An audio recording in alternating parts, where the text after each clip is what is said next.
Absolutely. But yes, just not a. It's totally unrelated, but it's something I wanted to ask you. You watched the Candyman trailer, yeah?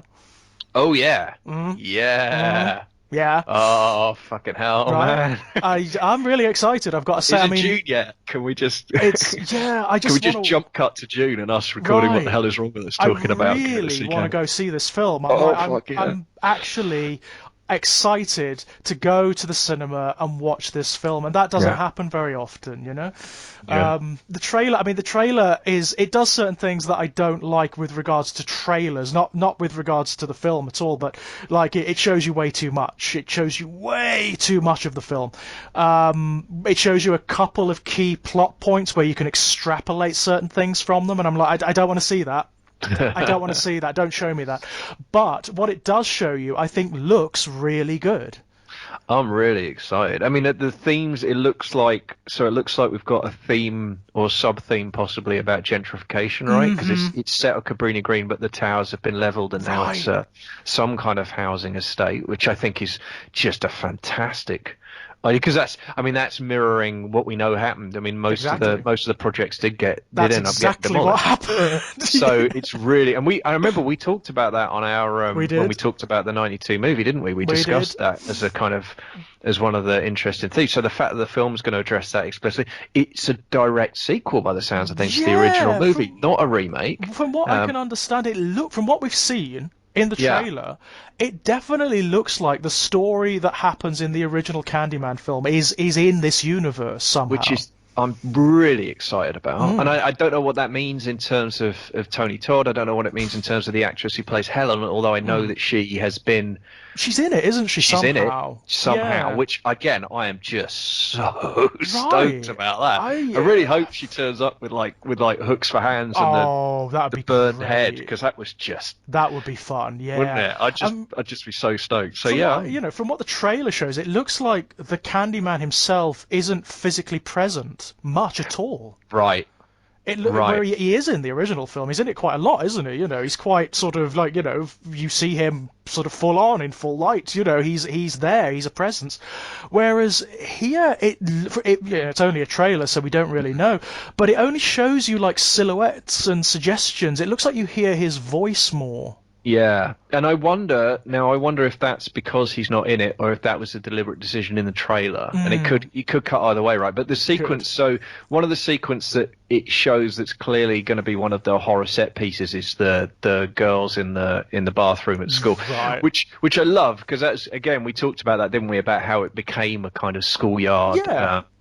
legend for us. So the idea that I love that that's come full circle, and they've got there's a school, a group of school Uh, kids in the film doing the thing. I'm I just like, mean, oh, and this is very just Jordan Peele as well. Like the kids who are yeah, doing it are very white, yeah, aren't yeah, they? yeah, They're absolutely, very white. yeah, Whereas the girl who is spared is who goes into who doesn't do the ritual, who is looks like she's quite afraid of what's going on here, yeah.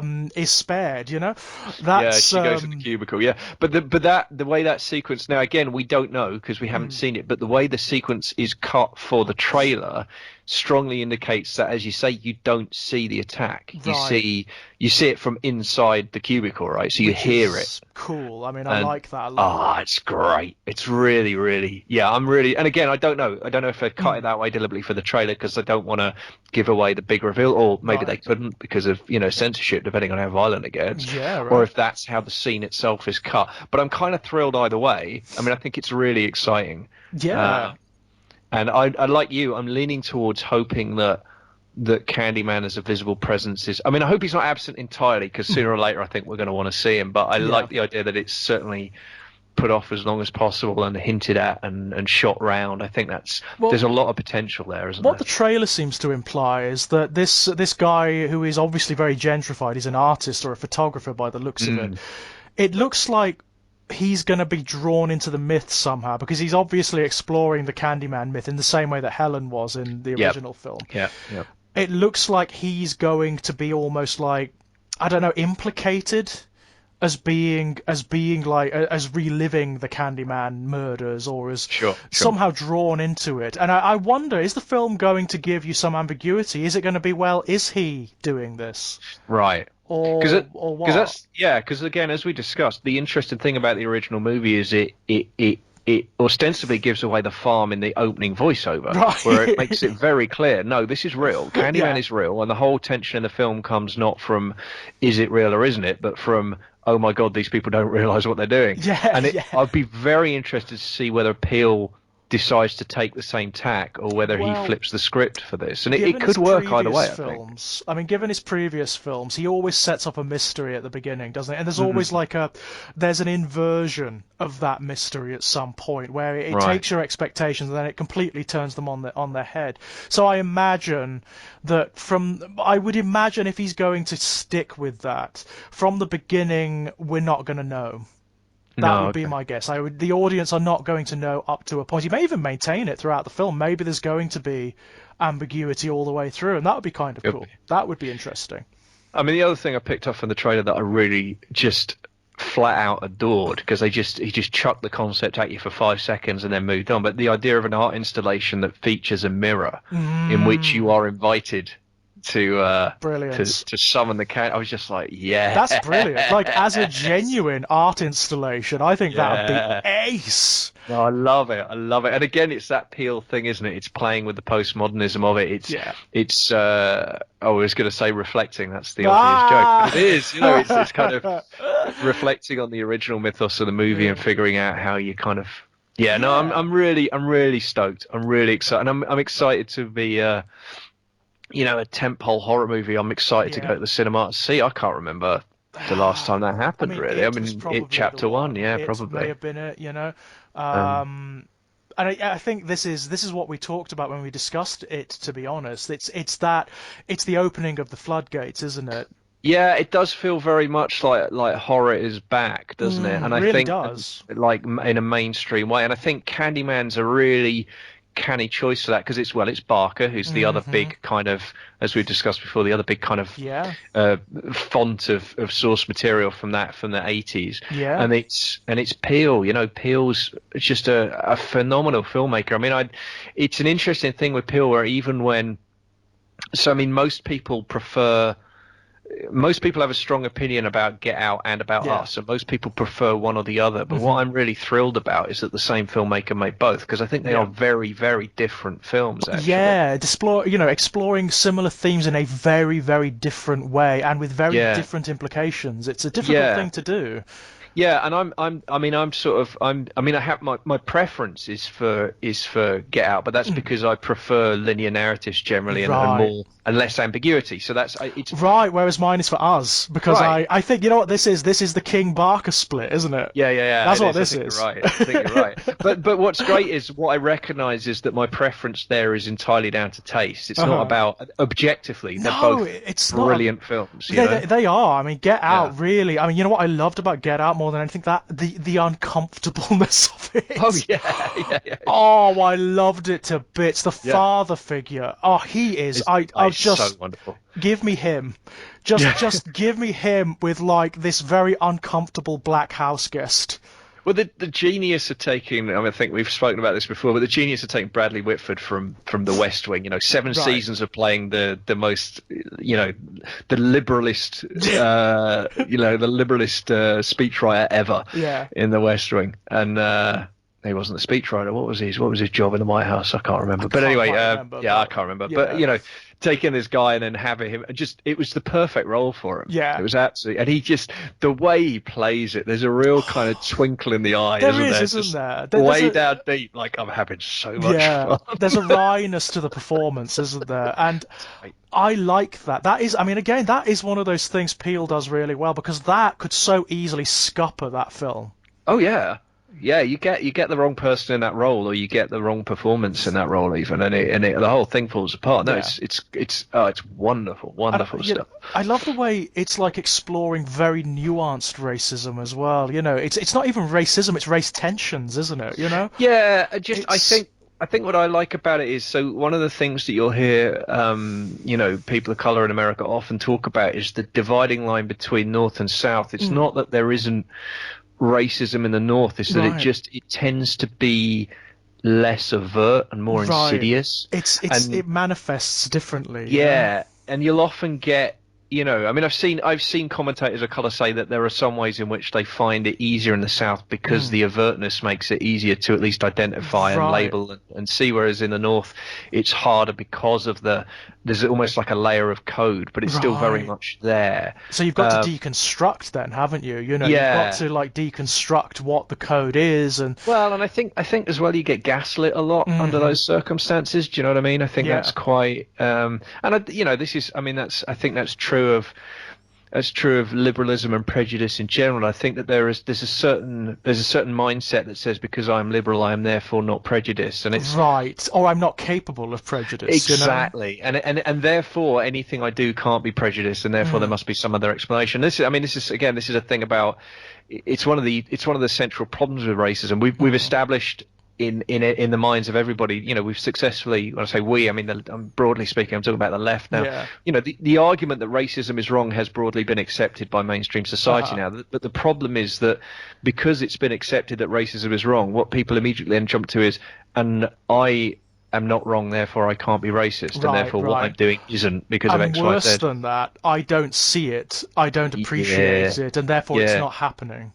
Because what no one's really comfortable saying is like racism is wrong and I'm a bit racist. Yeah, Like right. nobody wants to kind of just own that, Yeah. you know, and that's the difficulty, because of course what we know is that society is institutionally racist, and Right. therefore the chances are if you're white you probably are a bit racist, and Yeah. that doesn't mean you're not trying not to be, and it doesn't mean that you can't be a good person in other Mhm. ways, and it doesn't mean that if you put the effort in you can't move the needle in good directions, Right. but you know, be honest about where you're starting Mm. from. And no one wants to say that, because, you know, saying out loud, yeah, I'm a bit racist, it feels horrible, right? It No one does. wants to kind of cop to that. Right. And it's a lot easier to say, oh no, man, I'm not. I But don't it's see color. I'm, you it's know. what we were talking about earlier.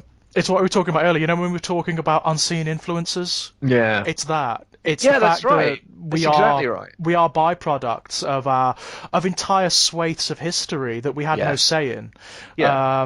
and those influence us in ways that we just can't appreciate because they are us. You know, Yeah. it's very difficult to discern them and identify them, and to determine when we are operating on their basis. So when we have a formulation, it's like when you see, I don't know, if you see someone who's of an ethnic minority committing a crime or something, and you immediately leap to some stereotype in your own mind or whatever, it's exactly that. Or if you are automatically afraid because you see a group of people of some ethnic minority on the street or something, it's that, you know? Yeah, and I think there can be the right on inversion as well. I was thinking Mm, about this. I remember having a conversation with a friend about this. I mean, going back a decade now, maybe. But she, you know, this is when we were both living in London, and she said, mhm, you know, I remember thinking like, she was walking down. Might have been, you know, one of the big, I don't know, like Tottenham Court Road, somewhere like, yeah, you know, big public area, and yeah, yeah. seeing and just seeing she saw a black man run past her, and he was being Mm, chased by a couple of, I don't know, security guards or police or right. something like that. And she said, I remember thinking to myself, oh, look at that poor guy being harassed by those Mm, cops, you know, and it's like, she's made, and she said, now that was obviously that's a right on kind of, but she said, still, I'm making still. an awful lot of assumptions Yeah, right. Which in their own based purely peculiar on skin way color, and it's are, like you know, that's probably not great, you know? right. And in their own peculiar way, they are as dehumanizing and as bizarrely racist Yeah, yeah, yeah. as anything else, you know? Well, that's the thing, isn't it? It's like you're not. I mean, you know, there's. It's. I always think about it. I think about this in terms of like it's similar to like Stephen Moffat feminism. You know, where Yeah. Moffat's strain of feminism is like women are better than men, Right, and it's right. like yes, that's better than sexism, but it's not actually like It's not, good. you know, and it's not It's not solving the actually problem, is healthy. it? Yeah, it's No. not. Yeah, it's so funny because we get it in gay communities as well. Obviously, Oh, you get okay. like the it's the way there's a dehumanizing element where people have gone from one extreme to another. It's like when Right. people describe like two guys together as cute. Oh, you're such a Okay. cute couple. Go fuck yourselves. Go fuck yourselves. We're not cute. We're guys. We're big hairy guys that fuck one another. So no. All right. It's That's interesting. I mean, there's a whole thing there, isn't there, there about is. feminizing language and gay culture and male Right. gay culture. That's just, I mean, that's It's complex. It's really about which I complex. am not remotely qualified to speak. No, But I yeah, mean it's interesting. one of my favorites, and this has happened. I guarantee you. Ask any gay friend, male or female, that you have. This has happened to them. The straight friend who tries to set them up, and the only criteria they use is you're gay, you're gay. Right. It's happened X number of times, Jeez. and all that happens is, of course, you just sort of stand around, sort of like, oh, hi, right, okay, so Right. no idea who you are. Probably So have, it's literally meet my other gay friend, right? yeah, That's what's actually going on there. Yeah. absolutely that. Absolutely that. It's a really interesting phenomenon. It is an interesting one. And again, that's coming right. That's coming from a good place, right? That's not someone who's trying to be Yes. offensive or trying to be No, difficult. no, But they're not. They're but really not. it's also not super cool, right? It's not Right. actually At the same time, it's slightly dehumanizing, and yeah, it kind of robs you of complexity as a right, human being, you know. And right. it's like, oh yeah, all right, fine, whatever. Um, it's a fascinating one. It really is. But that's You're like, I mean, almost that's the sort thing of about like you all belong to the same club, right? Like, yes, right. It's like someone it's like having a asking. hobby. It's like asking like a black guy from the UK who was born in the 2000s. So did you know Martin Luther King or something? You know, it's Right, like what the right. fuck are you? You know, oh, did you know Elton John? You're gay, aren't you? Yeah, yeah, absolutely. Elton and I, you know. Well, we're back to the. I mean, that's that's the scene in Get Out, isn't it? Obama, greatest president ever. Oh, I'd have voted for him a fucking third time. brilliant. It's that whole Oh, thing, isn't it? It's and like, it's that sidle over. I voted for Obama. It's like fucking brilliant. Oh, that is stunning. I love it. I love it because it highlights in the most subtle and brilliant way, and it punctures through a kind of covert racism, doesn't it? yeah, and even You like, I know? mean, even a kind, like I said, it's almost like, I mean, I hesitate to put it in these terms because it feels uncomfortable, but almost like a well-meaning racism. Do you Yes, know what I mean? yeah, But it I know, is like, yeah. I know oh, what you mean. I man, know yeah. exactly what you mean. How do you know the guy likes Obama? Maybe he's a right-wing Republican. You Right. just don't know, do you? You know? Yeah, no, it's kind of, yeah, it's, And you know, the notion that oh well, the only criteria. By the way, you know, Obama's always identified as like the token black president. He was half black. He had, you know, he was, right. you know, and it's a weird thing that people have used that, particularly sort of in liberal circles, as a way of sort of influencing black cultures and black communities that they otherwise would have no fucking connection with and would have no Yeah. idea what tensions exist. You know, it's like, oh, it's a problem. It's a genuine problem. I remember there was an amazing joke they did on that on the Daily Show where Obama was actually being, and this is during the first campaign, I think. I think it was, yeah, it was, and Jon Stewart was like, now, you know, Obama, yeah, and this was, you know, he was interviewing President, I mean, not President at that point, candidate Obama, you know, but Right, he'd right. won the nomination, so this was like, this was the Democrats' candidate for president, and he said, so Obama, you know, we know that you're polling. Obviously, you're polling very well amongst African Americans. There are some concerns about your electability with white voters, and he said, obviously, Jon Stewart said, and obviously you're half white. So are you worried that when you get into the voting booth, that your white half will somehow prevent you from voting? And what's great is like Obama laughed and he actually mimed his like left hand reaching out to Yeah, grab his right hand. It was the right. funniest. Like it was such a great little moment. It was a Yeah. really kind of self-aware gesture, but it spoke to kind of the absurdity of the conversation in Right, such right. in a way that, you know, Stewart at his best was so good at doing, you know, when he was in his heyday. Yeah, And yeah. yeah, it was I vividly, it's such a magic moment, really superb. I tell you. Oh, by the way, guys, I mean, you've probably seen the title for this video, and you're wondering what the fuck, where are they, when are they going to get down to it? I mean, I guarantee that some of this will come back. I You think? guarantee you that some of this will come back at some All point. right, As we, well, you there's know, a challenge. I okay, don't know how, but let's okay. see. We talked about unconscious influence before, yeah, and that has been Okay. pervasive throughout this conversation. Well, Yeah. the Lost Boys, which is the film that we're here to talk about, yeah. That's the thing we're actually supposed to be talking about. Right, I can close my eyes and I can actually play The Lost Boys in its entirety from the first frame to the last without Right. missing a beat, Right. because it's one of those films that was there. You know, Right. it was just there when I was like, what, 3, 4, really bloody young, probably way too young to watch it. You know, That's interesting. Yeah. VHS copies first rented from the local video rental store, which is, by the way, Young'uns. You know, they did exist once upon a time. And then, you know, as a bought copy, as a VHS. So it has always been there, and it's again one of those things that's very difficult for me to extricate from. Yeah. You know, Yeah. it's a tricky one. It's a very, very tricky one because it's one of those films where we're going to piss off a lot of people in this conversation. I've no doubt we're going to piss off a lot of people because it is quite beloved, isn't it?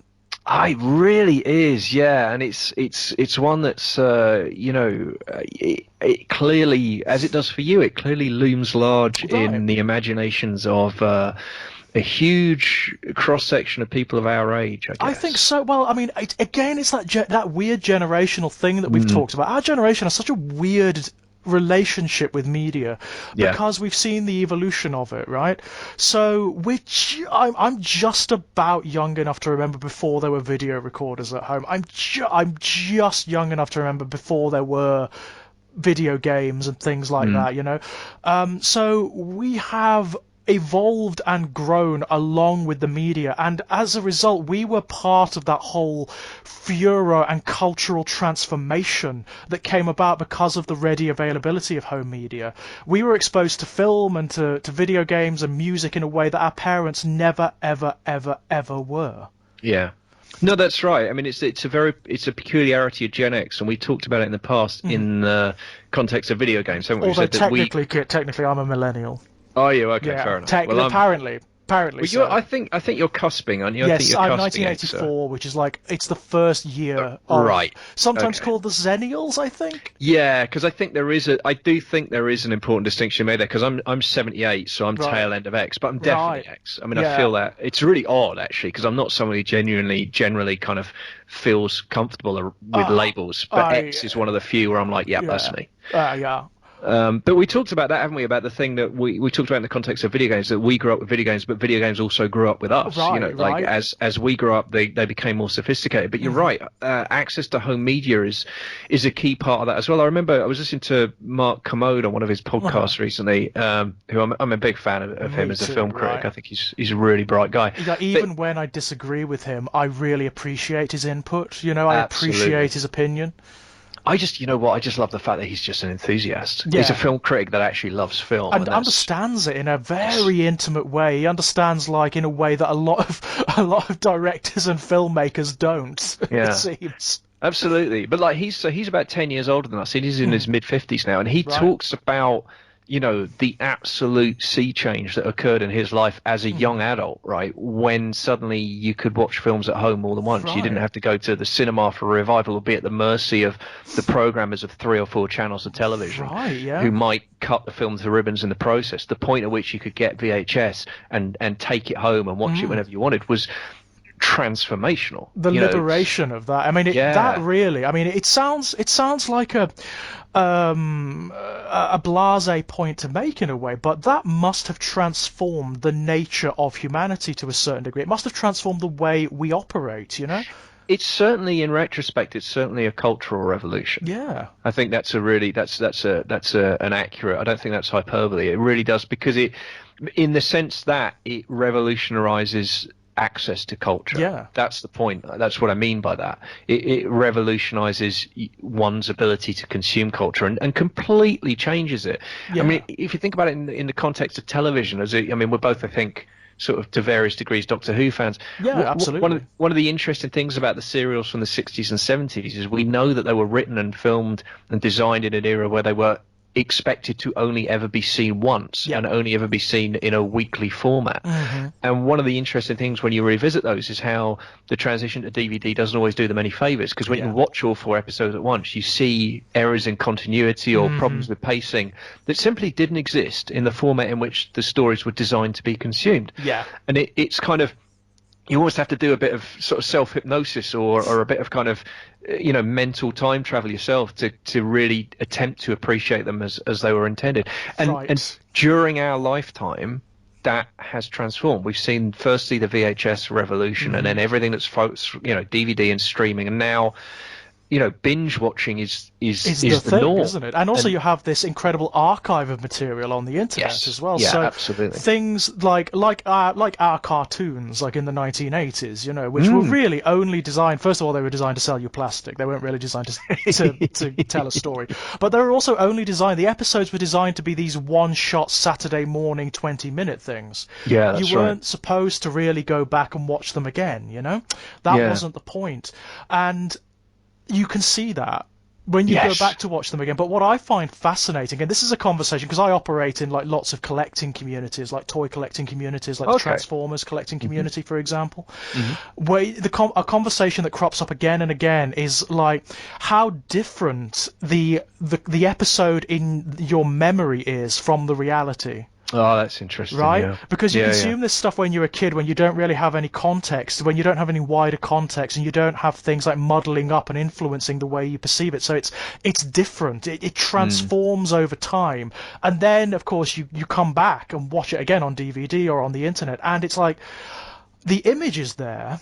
But it's different. It's not as elaborate. It's not as well conceived. It's not as scary. It's not as funny. It's not as frightening as it was, That has been absolutely a core experience of the My Life in Horror column. Saying that, I've been very lucky, actually. The vast majority of the work that I've revisited has actually stood up remarkably well. All right, yeah. But there have been occasions, Yeah. the title of this episode being one of the prime offenders. But I have to say, also more recently, I found I had a similar, not quite as disappointing, but certainly less pleasant experience revisiting the Elm Streets. Funny enough, and maybe that'll be a future what the hell as well, because I'm up we could for get that. into that. Definitely up for that. But definitely a feeling of like, and it's exactly as you described. Now, I didn't see those as I was going to say a child, 13, 14, so the cusp of sort of childhood and adolescence, certainly, Right. in case of both Lost Boys and Elm Street. And there was certainly, with the Elm Street revisit, it was exactly that. There was this essence of like, okay, yes, some of the imagery is as striking as I remember. Some of the moments are still good quote unquote moments. They're still impactful moments to cinema, but oh boy, there's a lot of stuff here that's not quite doesn't quite stand up. Doesn't quite work. Yeah, and I'm sure that's right. I mean, you talked about the cartoons. My mind immediately went to like, which I haven't revisited, but the two that I remember as loving as a kid was Lost Cities of Gold. Right. Okay. And the other one was the Godzilla cartoons. And now the Godzilla cartoons passed me by, but the Lost Cities of Gold is actually well worth revisiting. Oh, that's nice to hear. It's a surprisingly good cartoon. Because my feeling with that one, what I loved about it as a kid was the feeling of a wider narrative, the feeling that it was driving forward. But I never actually watched it in an episodic way, so I never knew if there really was a good meta-narrative, or it just gave the illusion of one. And that's why I never revisited it, because I was always scared that it wouldn't hold up. It was a rare thing in like the 1970s and 1980s to have cartoons that had running story arcs. You just didn't get it. Right. They were episodic, weren't they, by and large? Sometimes they had running elements, but they weren't consistent. Most of the time they were one shot. They were just like, right, that's the episode, and they have very little relevance to the other episodes. Lost Cities of Gold is very unusual in that it is a running narrative with an accruing mythology, and it has a beginning, a middle, and an end. Right. It's not bad. It's not bad. It was remade, No, I didn't know that. Okay. Yeah, it was remade in the mid 2000s. It was remade, and the remake is actually quite good too. Oh, maybe I'll be able to mug the kid into watching it, and yes. Although you will, the theme tune will just drive you mad because you'll be replaying it again and again and again and again in your own head. Yeah, that I do remember. Great theme tune. Great theme tune. Which was a mark, I've got to say, not to be too nostalgic about it, but it was a mark of the cartoons of the 80s and the 90s. They had great theme tunes. They often did. No, that's true, yeah. Promised far more than the cartoons actually collected on. Well, funny, as you say that, I remember because I've got the Godzilla one running through my head. That was a great kind of story song, the Godzilla thing. Although it did have Godzuki, which was this weird kind of, I don't even know. Well, it was. You know what Oh, I Godzuki remember was? that now. Now that Yeah, you mention it, yes, I remember that. Was because it like a Godzuki was. Hanna-Barbera cartoon? Yeah, I think so. Because Godzuki was basically Scrappy Doo to Yeah. Godzilla. It was the Yeah. dinosaur equivalent, which, like, God. that's just what Godzilla mythos needed, right? Right. That So, yeah. Scrappy Doo. That's what Godzilla needed. All right. Fair enough. Oh Wow, dear. man. I But noticed yeah. we're still not talking about the Lost Boys, George. Yeah, right. It's odd that, isn't it? I mean, I I still have sentiment for this film. I do still have Okay. sentiment for it, but I can't defend it. I won't launch any kind of technical defense for it. I can still watch it and enjoy it. There's still something about it that's so ridiculously camp and crap and over the Right. top that I have a kind of popcorn, sort of like it's like a bit like watching The Room, Sure. or Battlefield Earth or something, something that Yeah, is yeah, yeah, yeah. genuinely terrible, but I could still get some pleasure out of it. And that's obviously that's legitimate, right? I mean, Yeah, I think everyone has the kind of trash movie that they yeah. love, right? And I think, I mean, it's funny enough. I was talking with the missus about this just last night. Like, you could sit. I think one of my favorite, and I had these on VHS, and it's still one of my all-time favorite triple bills, is to sit and watch The Rock and Con Air and Uh, Face Off, yeah, back to back to yeah, back. right. And that is 7 hours of your life that Yeah, will fill you with joy, or fill me with joy right. anyway. Yeah, absolutely. It's And Trash City, isn't it? they are trashy But they're movies, great. but they're great, They're exactly. great. They know they're Yeah, trash and they yeah, just go for it. They yeah, just like absolutely go for it. And they're loads of fun. And I kind of have a similar thing going with The Lost Boys. It yeah. is it's so of its era. It's Oh, actually like if you could I mean a lot of people would say like Back to the Future or stuff like that. I would say The Lost Boys is so 80s. It's like a mullet. It's like a Rubik's cube wearing a mullet snorting cocaine. oh, It's it's. it's There's a great gag from the first season of Buffy the Vampire Slayer where they're in the nightclub and Giles is trying to get her to use her Slayer skills to right. spot a vampire. She just points at the guy and Uh, he's like, "How did you?" And she's like, "Look at the collars. ah! Nobody's worn collars like that for 20 years." And Giles says, "It's dated," and Buffy says, "It's carbon dated." And that's Yeah, that to me is like that's the Lost Boys in a yeah. like there is nothing more 80s than this It's fucking movie. it's fossilized, isn't it, to a It certain is, degree? yeah. It is quite fossilized, and I find that generally with a lot of 80s films actually, because the 80s was so specific and so unusual in Mm, terms of things like their fashions, for example, hairstyles for women certainly.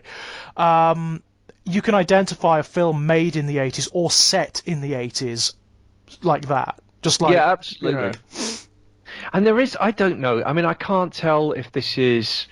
I can't tell to what degree this is true and to what degree this is me Mm. superimposing my own kind of because I mean I just cards on the table. I hate the 80s. I just Right, as a right. decade I find it, and mainly because of the what I see as it's kind of so much of what I detest, despise, and am fearful about Mm. in the political climate of Right. 2020, I see as being birthed in the Yeah, 80s, right? absolutely. Which is now Um, filtered down into culture, yeah? yes, I think we're still living with the poisonous legacy of Thatcher and Hmm. Reagan, and I think that their benighted evil influence is still wrecking lives. It's still Yeah, killing people. It's still, absolutely. still spreading poison throughout Hmm. the political consciousness in all kinds of ways. So, and for me, the 80s are ground zero for that. The Yeah, 80s are the decade when all that happened. And because of that, I think for me, there is a crassness yeah. to so much of the 80s art. And this is not just, I mean, in movies, but also Hmm. the pop music of the Yeah. era, the whole like just the 80s synth sound just sets my Hmm. fucking It teeth on sets your edge. teeth going, I yeah? really can't deal with it, and it's very odd because it's the music of my childhood. I mean, Right, it's just the right. stuff I grew up hearing on the radio and surrounded by, but So I you're really have a bone deep dislike of it. you're A sort of real, experiencing a kind of anti-nostalgia almost. yeah, I think that's right. I just hate the 80s, I mean, and I think that, I mean, my favorite movie of all time is an 80s movie. Hmm. So they were capable of producing great art. And I think Right, actually, right. funny enough, 80s action movies fare a little better than their mainstream equivalents to a degree. I think Absolutely, yeah. you can look at you can look at Predator and you can look at RoboCop and you can Yep. look at the first Aliens, the first Terminator, and you think, yeah, this is some good stuff. Yeah, right. I'd even go to bat for First Blood. I think the original Rambo movie. Absolutely. I mean that is dated in some ways, but I think it's still this very brutal action film, isn't it? Which you could get away with back then in the 80s. You know, they weren't quite so codified, so you didn't have studios going, well, this is an action film, so it needs to appeal to like a 15-year-old audience, so we need to tone this down and tone that down. You've got a certain degree of freedom. I mean, The Lost Boys again is another really good example of that, because it is ostensibly a horror film, but it's not. It's also it's a comedy as well, and a slight sort of like buddy movie with sort of familial drama overtones, as well as there is definitely a soap opera element to it. Oh yeah, I mean, I think for me that's you kind of hit upon, because for me it's a horror movie that's not scary and a comedy that isn't funny. Right. So there you go. Yeah, there you go. It attempts several things and fails at all of them. Right. For me. Well, bear in mind this is Joel Schumacher, yeah. Oh God. And Joel Schumacher is like. His canon of films is really interesting because it is it's a list of spectacular failures. Like failures that some are at their worst and arguably at their most notable, they actually they destroy entire genres of cinema. Yeah, they kill franchises, don't they? Batman and Robin killed superhero films for about a decade. It's interesting though, because everyone said yes. I mean that is true, and I remember as a teenager or young adult seeing Batman and Robin in the cinema, just being actually devastated, being actually upset about that film. But people do forget that Batman Forever, which he also made, did fine. It did well, good box office, and it was popular at the time, and it's become hated since because it's seen as the precursor to Batman and Robin, which is absolutely unequivocally a car crash. Yeah, it's execrable, isn't it? You know, it is. But Batman Forever, it's got moments. It's got moments. I mean, I like Jim Carrey as the Riddler. Yeah, I do. I actually like Tommy Lee Jones as Two-Face. It's a very Lee Jones, odd Two-Face, but I like it. It's kind of, I like the way that he just went full bollocks out, naked, bizarre, just complete like dancing around like Cesar Romero on the set of the 1960s Batman. Yeah, for me that was it. It was like he was like imagining he was doing the 60s show. Yeah, like I think so. like it was a guest slot on the 60s show. And when someone with Tommy Lee Jones's ability does something like that, actually it's kind of refreshing. It's kind of fun to see him just horrendously camping it up. And going for it. So and I do think it's interesting that I think that Batman Forever suffers in retrospect because it spawned Batman and Robin, which is such a bad film. It does have this incredible fallout around it, doesn't it? It's so strange.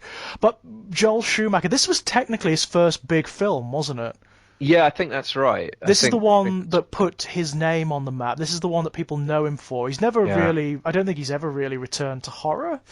I don't think. Anyway, no, I can't immediately recall. I mean, the only other film I could think of, which I would define as a horror movie, but almost nobody else is Falling Down, which I think. I don't think I've ever seen that one.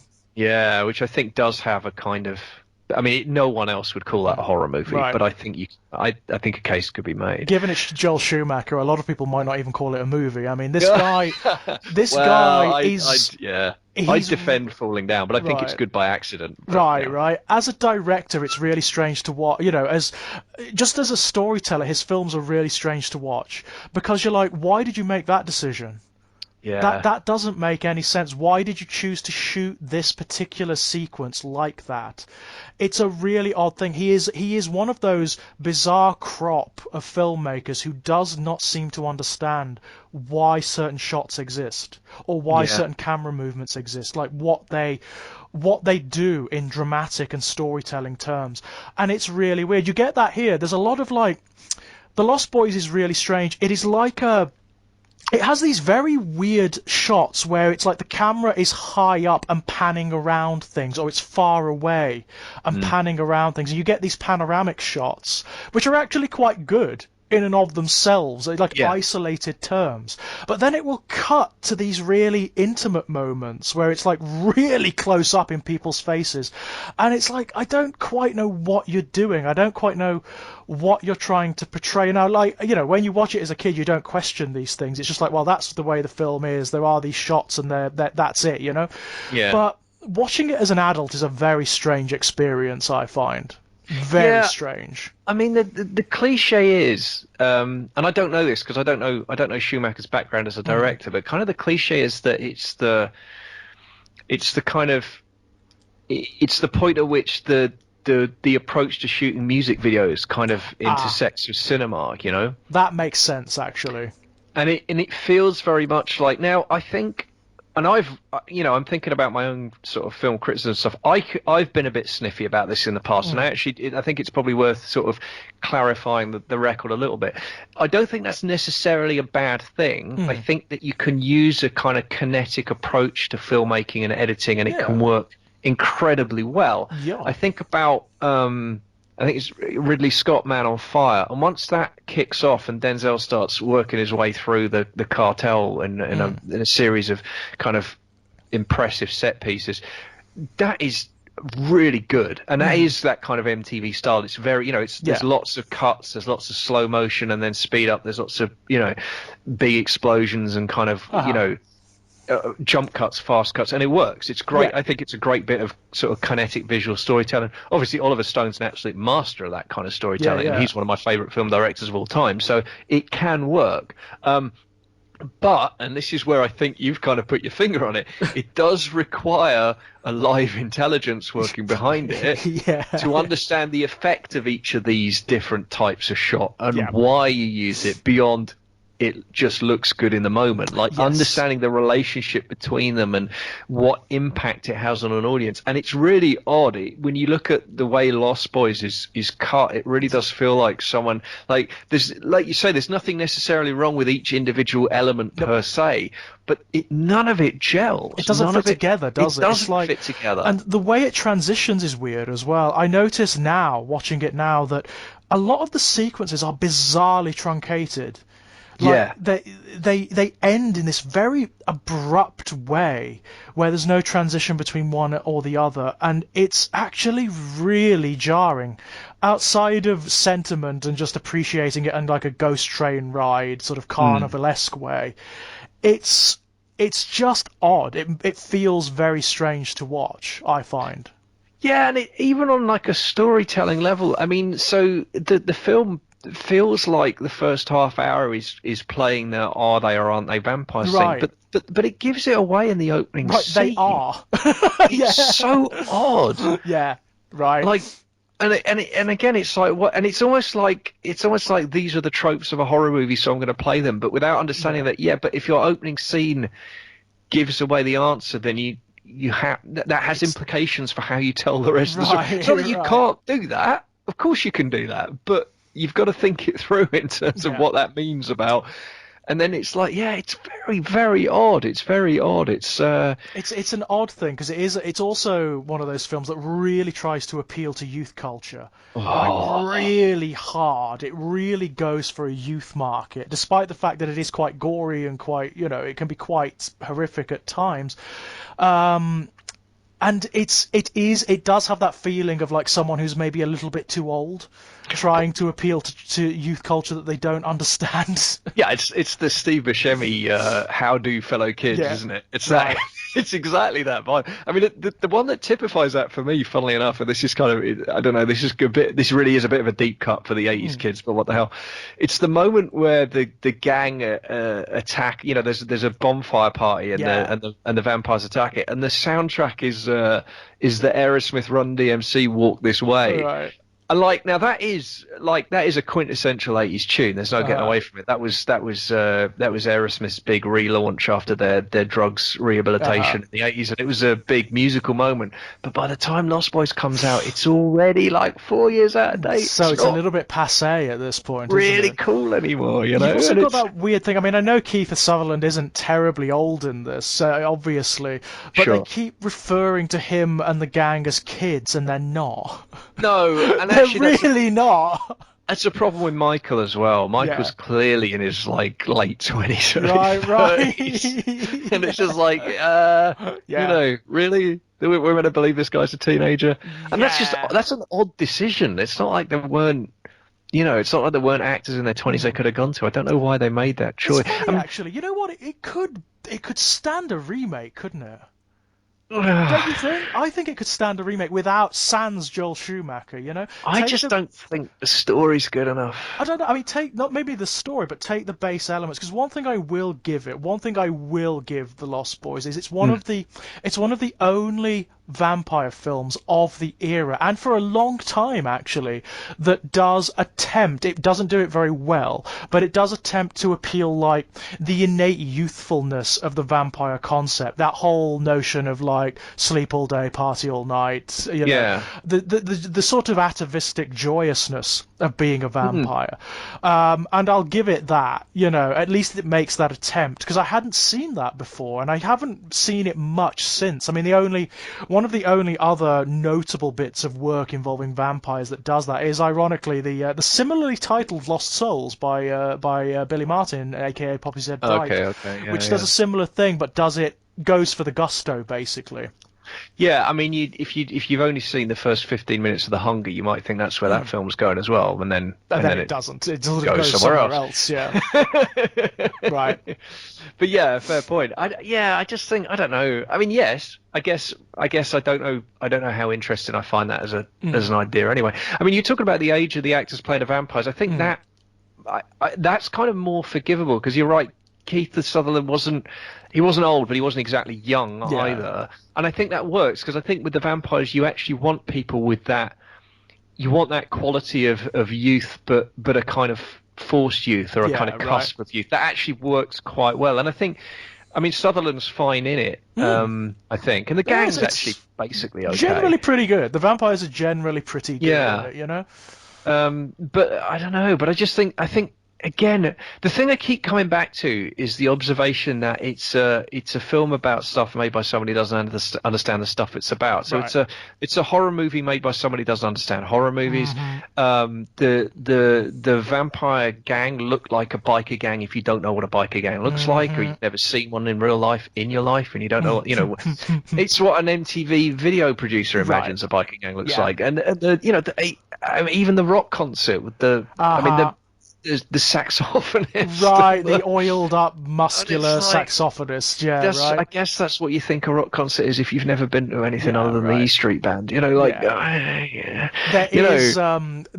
are exaggerations in it that are soap opera, bordering on like sort of comedy. Yeah.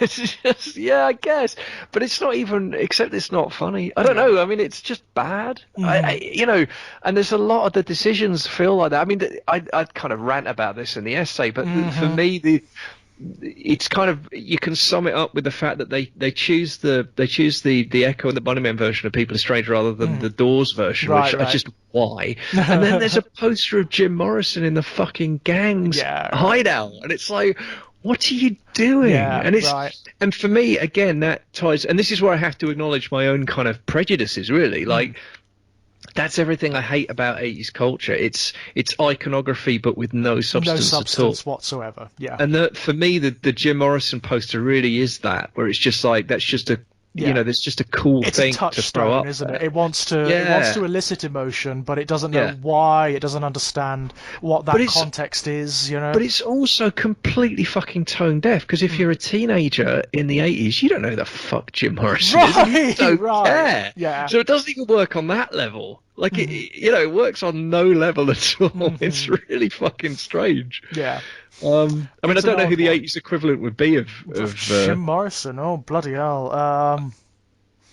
I don't know. The 80s weren't a good decade, were they? It's a difficult one, isn't it? I mean, there were icons who sort of, really, you didn't start to get those youth icons again until the 90s. When you got Kurt Cobain and whatnot. Obviously. Yeah, Cobain and Manson and various others. I suppose you got certain cultural touchstones like Freddie Mercury and whatnot, but they were slightly different. They were occupying different spaces.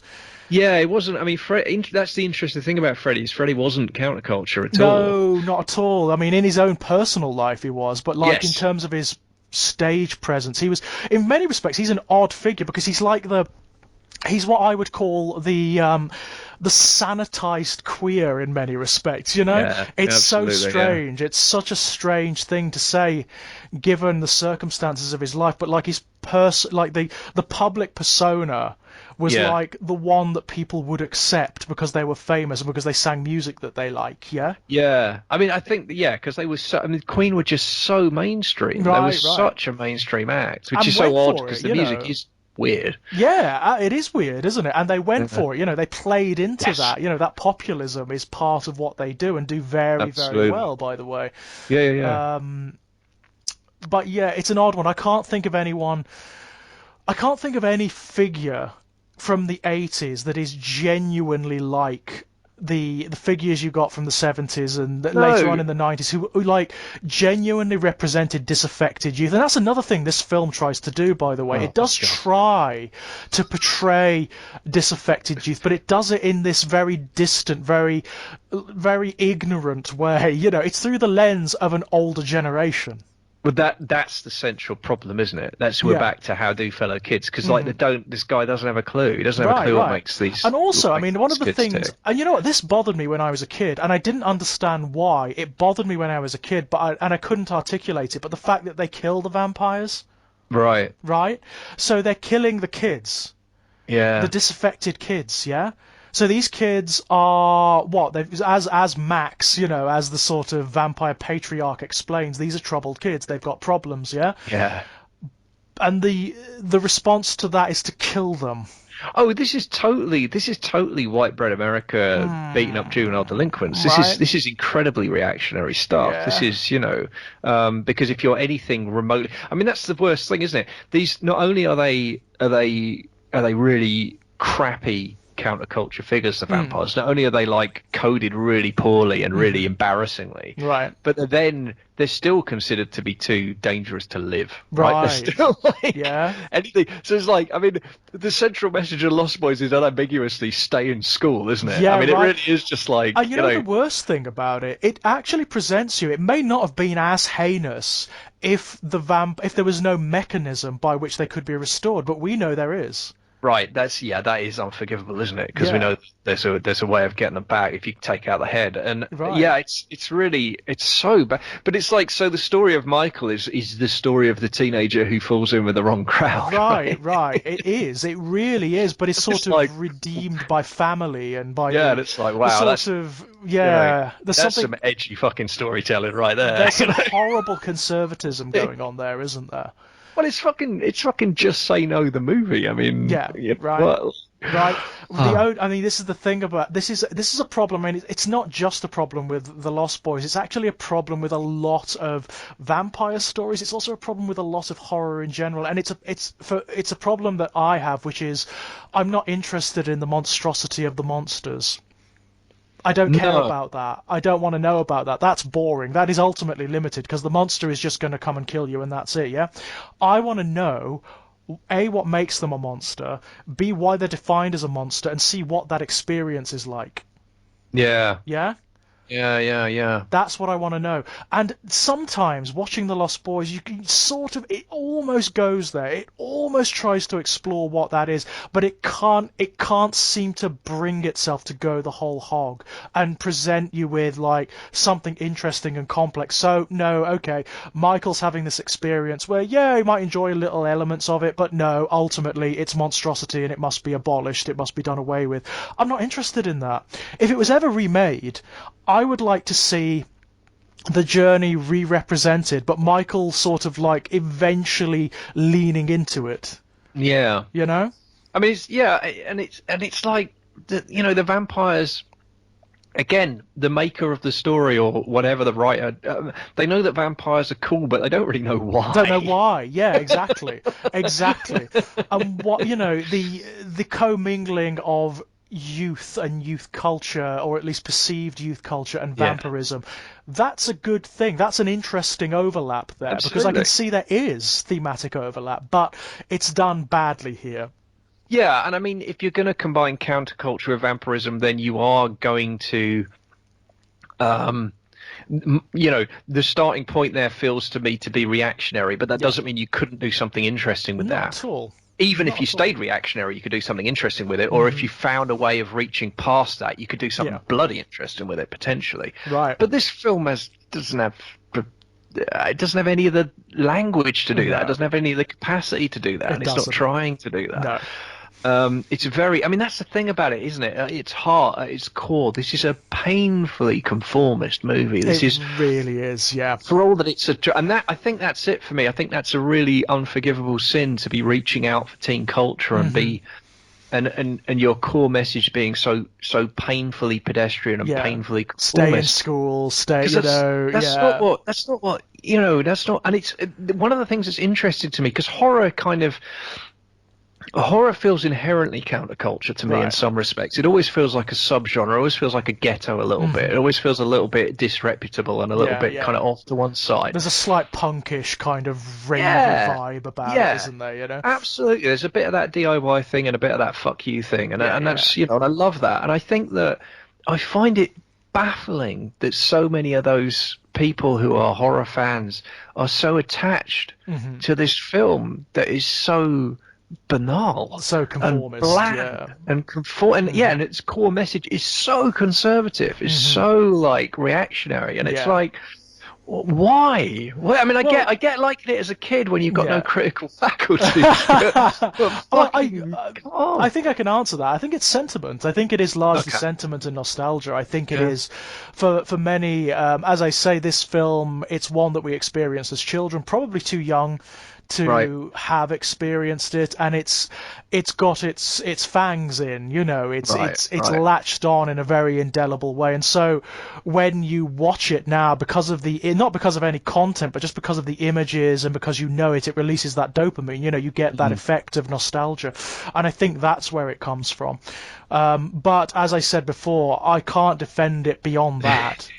Well, look, and the other thing about it is, I mean, another dividing line I have, and to be fair, I had this even at the time, which made me unusual. I never clicked with the soundtrack, and I know a lot of people, even people who don't like the films now, still like the soundtrack. They still think it's one of the great kind of movie soundtracks, and I can understand how if you connect with the music, then that is gonna add a layer, because music's very visceral. I mean, Well, yeah. music can connect you to stuff that you otherwise wouldn't necessarily have an affection for, because it kind of crowbars its way in. Right.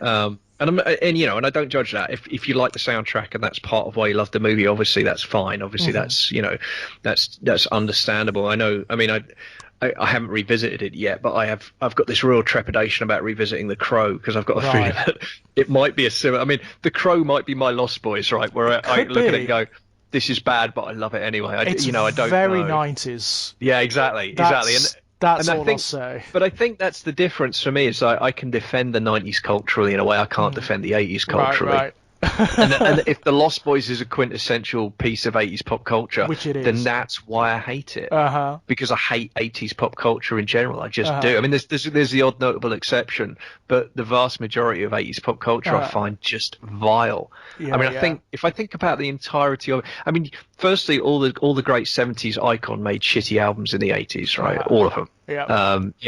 And Bowie obviously had his, by far for me, his most creatively moribund period is the 80s. I mean, it's not even, and he did some good stuff as well, but did Labyrinth. Good lord, thing, you know? yeah, he did Labyrinth, but God, he made some shit. But everyone made shit. It was the 80s. You couldn't make good albums in the 80s. Even Springsteen wrote some great albums, but the production is terrible. I mean, Born in the USA and Tunnel of Love I'll defend to my dying breath, but not the production. The production is, I mean, the production is what you have to strain to get past to enjoy the songwriting, which is sublime. And I think, I mean, literally, as far as I'm concerned, you had Madonna, and that was it, really. And Madonna did make amazing art in the 80s. She was really, and she did that thing that pop music can sometimes do, of managing to be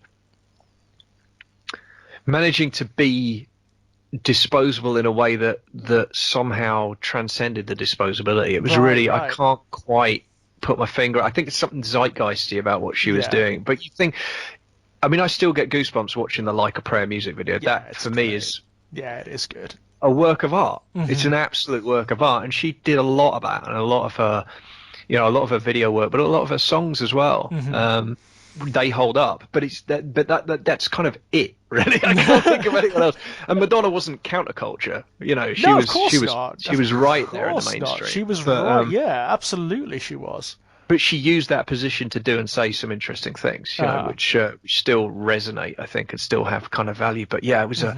I think it was a really moribund decade creatively. And look, if you're a fan of electronic music, you feel the exact opposite, right? Because the 80s feels like the birth Of of some electronica amazing and yeah. stuff, and but I don't connect with it. For me, I always find electronic music has a coldness to it, and that's just personal taste. That's Yeah, not. I'm yeah, not. right. You're not wrong if you feel otherwise. We love what we love, and that's okay. But I Uh, just, for me, it's that, as I say, that synth sound sets my teeth on edge, and I don't like the soundtrack to Lost Boys. I really It don't. is fascinating, isn't it? Because of course the 80s was also, and I imagine this links back to what we were talking about earlier about our generation's peculiar attachment to media. It's also the birth of a very particular kind of nostalgia which is attached to artifacts and items and Oh, that's whatnot. interesting. Yeah, yeah. So it's that, and which of course sustains to such a degree today that entire industries are formed around it. So it's those of us that grew up with particular toy franchises, for example, that still collect as adults. It did its job. Yep. Obviously, it's Yep. ingrained in there. It's that tying up of childhood with objects and items, and in this instance, superficial images. Yeah. Yeah, and I think the word that's lurking behind all that that's springing to my mind is branding. And Branding. Yeah, absolutely. branding is not an invention of the 80s. But it was Um, exemplified by but the it feels, 80s. doesn't it? Yeah, doesn't it feel like it came to a maturity in the 80s Yeah. somehow? Like it came to a zenith in some Well, of way? course, you have to bear in mind in the 80s you had the removal of all the restrictions regarding advertising to Yeah, children. yeah, there you go. Yeah. So you had the formulation of franchises like, for example, He-Man, like Transformers, like Mask, like all of that shit, yeah?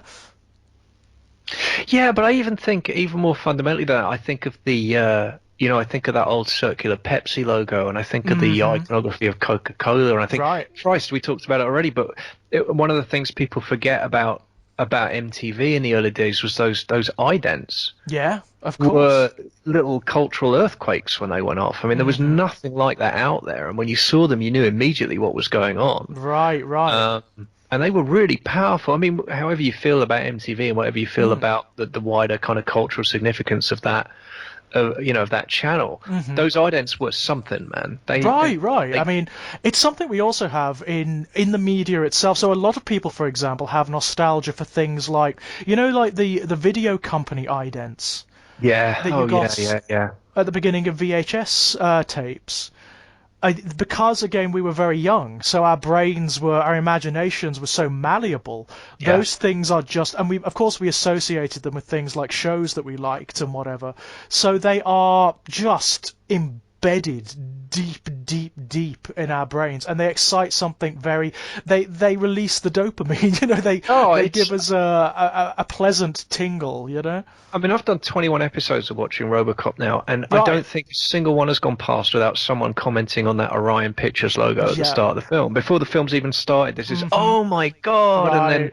they talk about Bill and Ted, or they talk Yeah. about, whatever other film it was. And I think, that one, The New Touchstone, Line, New Line Cinema. New Line, my God. Well, the other one that we talked about right recently was the old the red, black and white Warner Brothers logo Yeah. that they brought back for the Joker movie. Yes, of The course. the immediate visceral impact that gave us Hmm. sitting in the cinema, and that fucker came up, and it was like, Right.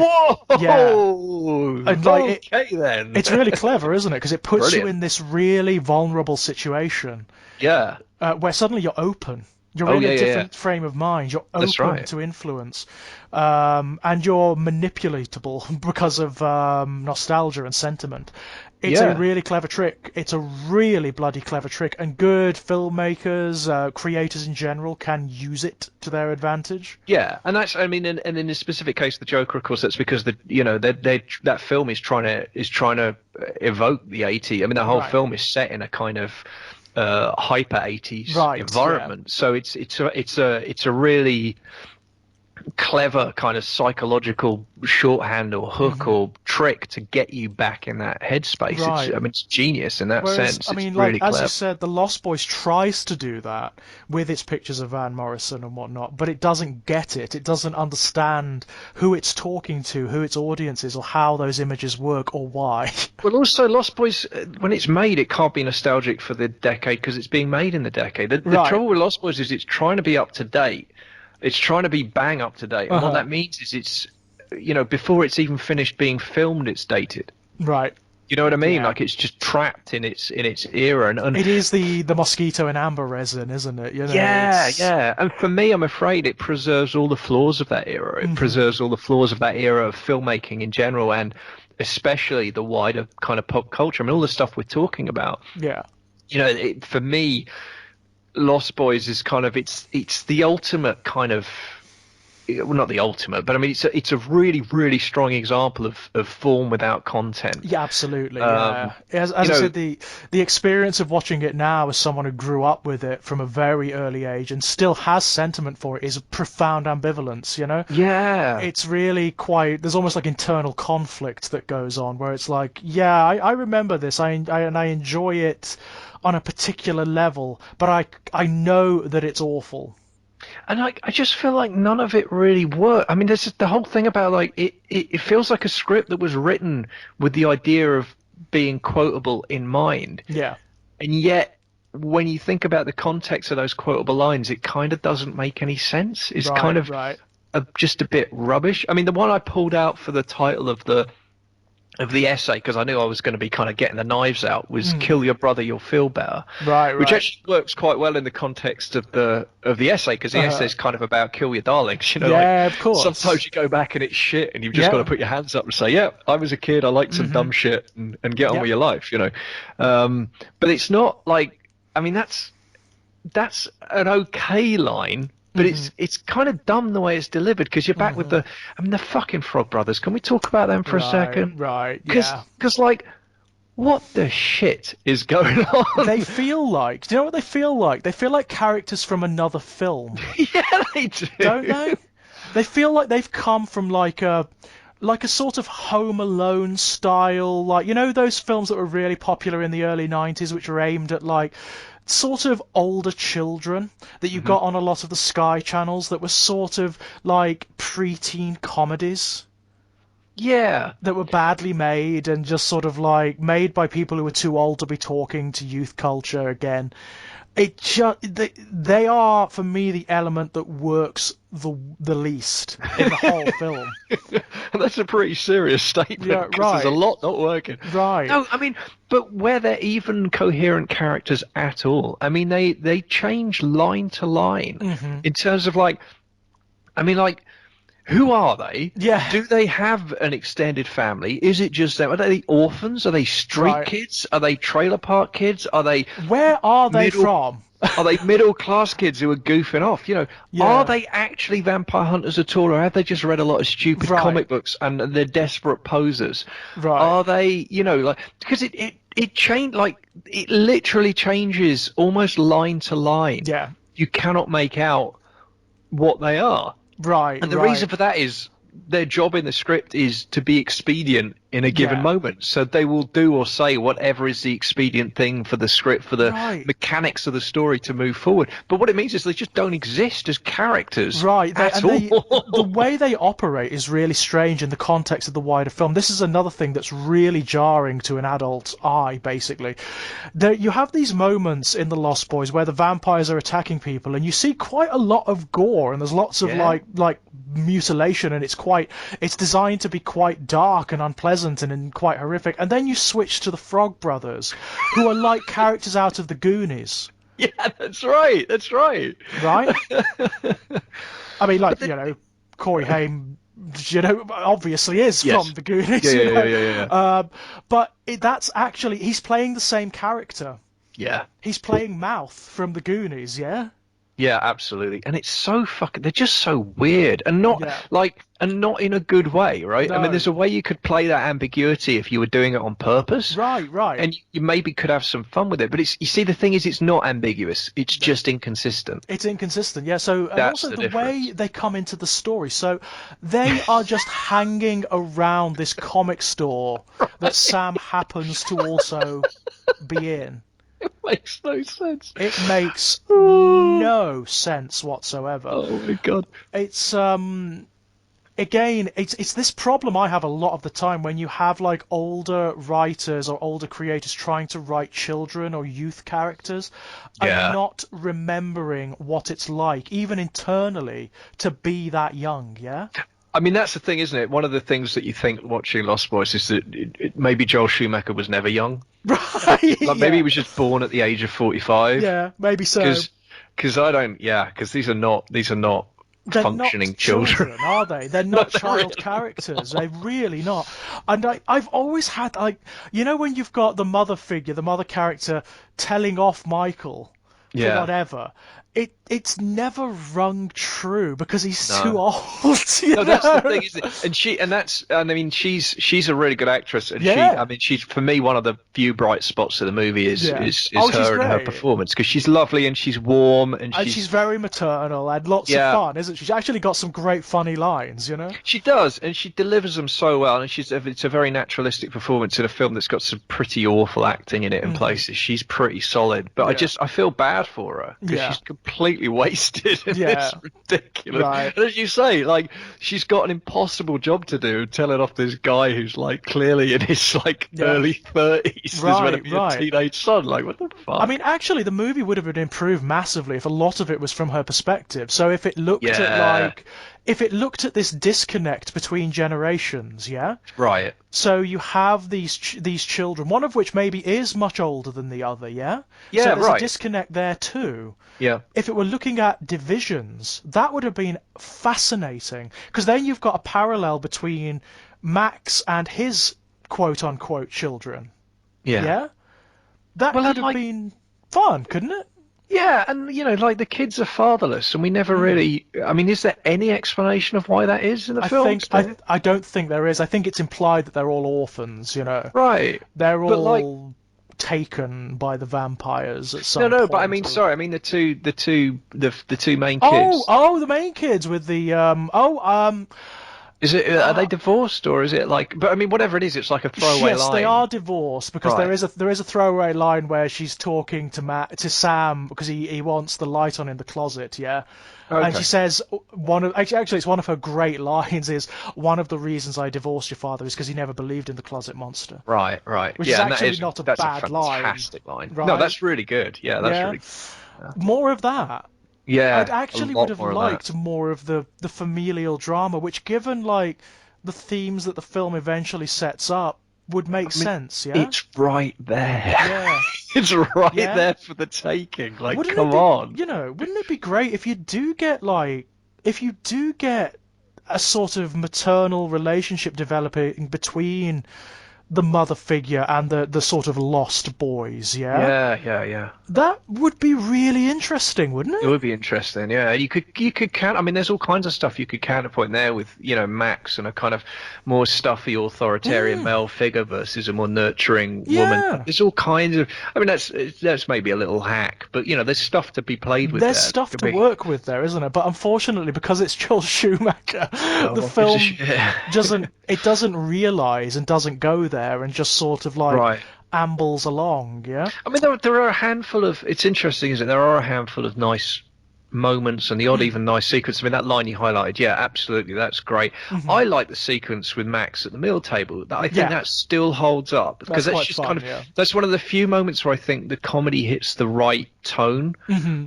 And it Right. feels it's just the right side of slapstick, I think. Just the right. I mean, it pushes it. It Yeah. pushes it sometimes, but It yes, does. I like I like Max's reaction to the garlic. Yeah, I That's think quite that's what fun. lands it. Actually, the guy who plays Max is Yeah. really good as well, and I think that scene. You're right. It wouldn't work unless his reactions were as note perfect as they are. He really does a great job. I mean, when the light comes back on and he's staring in a mirror and he Right. jumps at his own reflection, it's gorgeous. Yeah, that is fun, isn't it? I like Yeah. that. But again, you have that tremendous drag factor of the Frog Brothers, who are totally incongruous. You didn't need them there. You actually didn't need them there. That could have all been Sam. Yeah, it could have been, and they just the Frog Brothers just don't make any fucking sense. I mean, they act like they're these big badass vampire hunters, and all the way through it's implied that they're not even sure if any of this Right. shit's actually real. And then when they stake the guy, they completely go to pieces, and you think, oh, okay, so they are idiots. They and are they've just never done like this before. kids who have read EC comics, yeah? Right, but then they flip back straight away again. Uh-huh. Because that's the thing about it, right? This is about storytelling, but this is about psychology, right? This is about psychological realism. If they were fakers and that's the first vampire they've ever staked and that's for real, then they go to pieces and they stay gone to pieces, Yeah. right? I mean, they just do. And that's like there's a story to be told there. Yeah. And you could do something fun with that, and you could still play that for comedy if you wanted to, if that's Yeah. the tone you're going for. There's a way of playing that particular trope for comedy that would have worked to one degree or another. But they just snap back like elastic straight Yeah. into the swaggering bullshit mode, and Yeah. it's so completely incongruous. It's Like so the authorities on vampire law, Yeah. how you defeat them and whatnot. It's like, yeah. and it's so tonally broken that you're just like, well, what? You're not. Also, I mean, one of the big problems for me is like the vampires, all of them are out of control except for two, and that's Michael and Keith Sutherland. Yeah. Right. Why are the others just animals? Yeah. That's Why are there no interesting. characters amongst them? Yeah. Yeah. Yeah, it's too much effort to have to write, isn't it? That's why. Yeah, I know, right? Why would you want to give one of the stars of Bill and Ted a speaking role? Why would you want to do that? Right. Why would you ever do that? It's not like we know the guy can do comedy or anything. Why would you do that?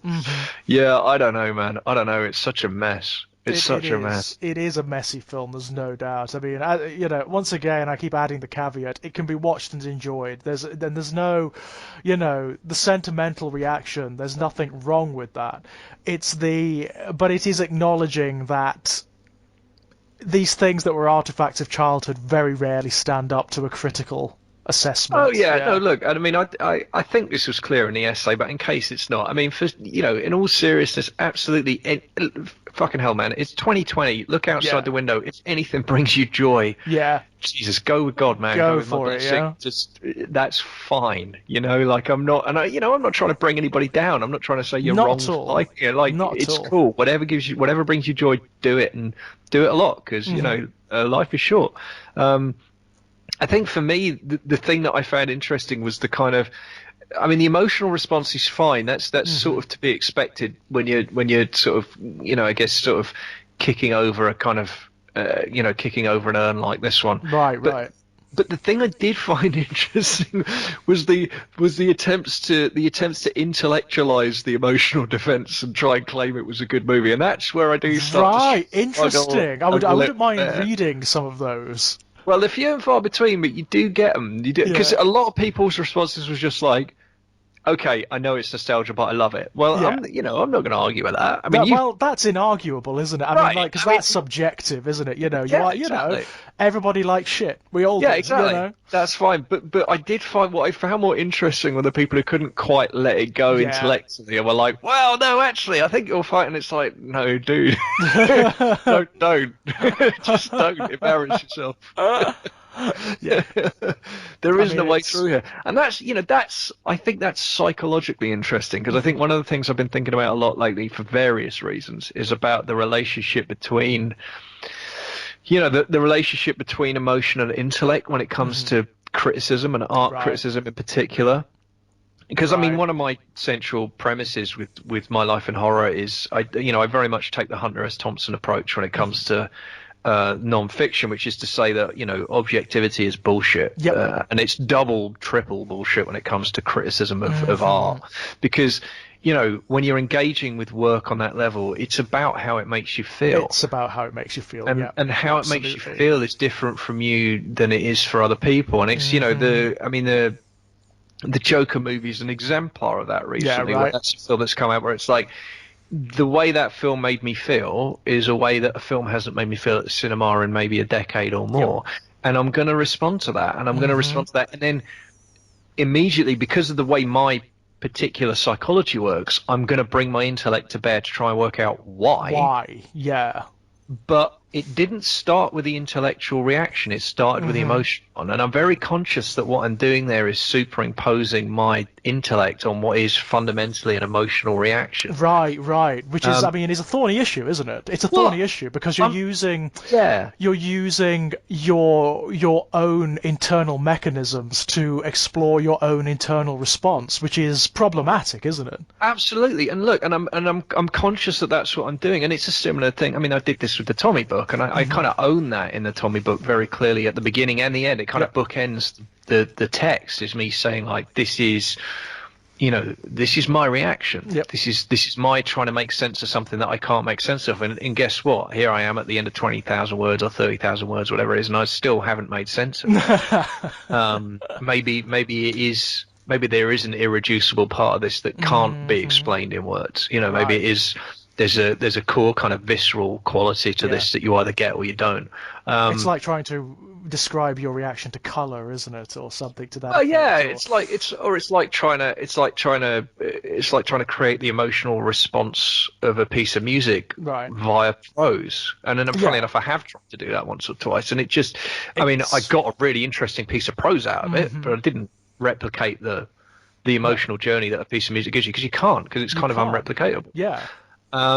So I think that's, and I think that, and by the way, I think that's okay. I think that as long as you own it, I think that it's absolutely fine to say, here is my subjective opinion, and here's, but I think for me that the kind of the thornier question underneath, or the more difficult, concerning bit that worries me about that is the idea that what it means is that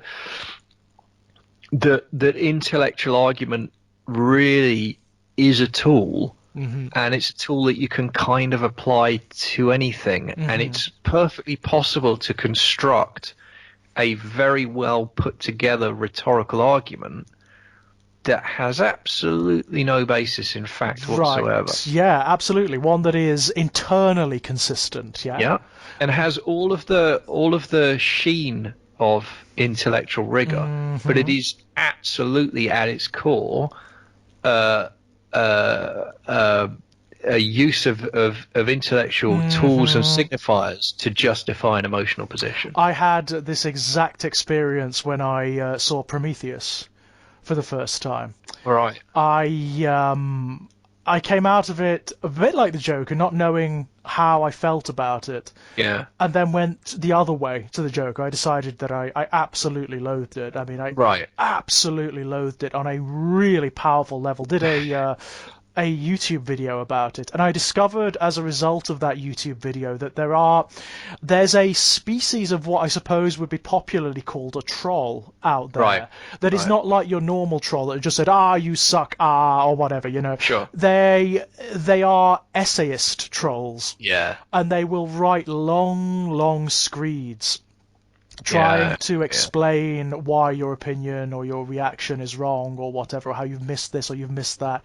And when you actually deconstruct what they're doing, it's exactly what they were doing is exactly what the film Prometheus itself does, which is it tries to provide a veneer of intellectualism, but without actually having any substance or without doing any of the legwork. So you'll get all of these references to profound ideas, but no exploration of them, and no internal consistency regarding them, That's exactly what I'm talking about. And I've seen that school of criticism, and I think at its core for me what it boils down to is the difference between I disagree with you and you're wrong. Right? And it's the difference between those two positions, because I disagree with you is fine, and I disagree with you because X, Y, and Z is also fine, because what you're doing there is exchanging views. Right. And what you're doing is you're providing intellectual defense of an emotional response, maybe, or you're providing the rationale or the path you took to reach the conclusion you did, which differs from someone else about a piece of work.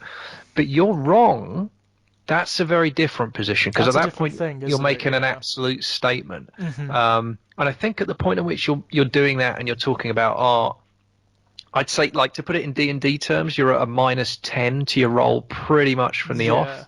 If you start by saying you're wrong about a piece of art. I'm not saying it's impossible for someone to be, like, objectively wrong about a piece of art. It probably is. But you're on a very sticky wicket. It depends on what you're talking about, doesn't it? If you're talking about technical elements, then there are objective technical elements that you can point to and demonstrate, well, yes, this is better than that or worse than that.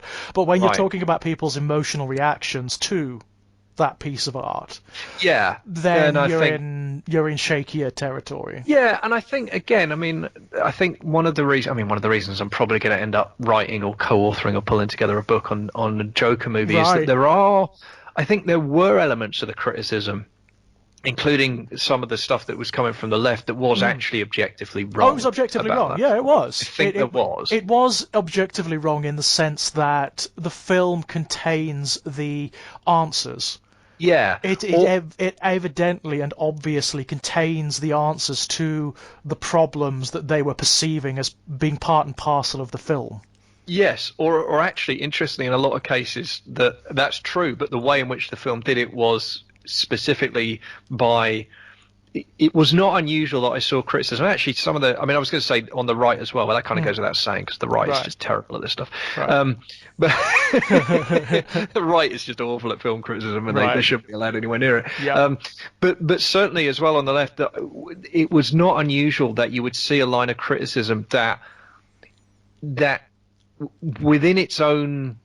on its own terms, was intellectually honest, but the entire premise of the criticism relied on a single reading of what was explicitly an ambiguous moment in the film. So there's a lot of sort of forced interpretation based on a priori political or ideological interpretation. But also and that's what I mean with when I say some of the criticism I think was factually wrong. Where someone said the film says this and therefore XYZ, and the film doesn't it just doesn't say that. It really doesn't. That moment that's been highlighted is your reading of a scene that could be read one of at least two or three different ways. And I think one of the reasons that the film did kind of trip a lot of people up is because it's very, very unusual, I think, to have a film that has the ambiguity so strongly baked into the premise and so essential to the storytelling, as that film. And that's a really, because the reason people don't do that is because that's really fucking hard to pull off. It's hard to pull off, and it's also just not mainstream, is it? It's not what flies in mainstream cinema. What flies in mainstream cinema, certainly from the sort of studio prescriptions, is simplicity and absolutism. That's right. So there is also a problem there with the way we have been conditioned culturally as audiences to respond to mainstream and indeed comic book derived films. Which is we go into them expecting them to be absolute and to state things very simply and very absolutely, very certainly, without ambiguity. And therefore, when we get something like the Joker, it gives us this sense of whiplash.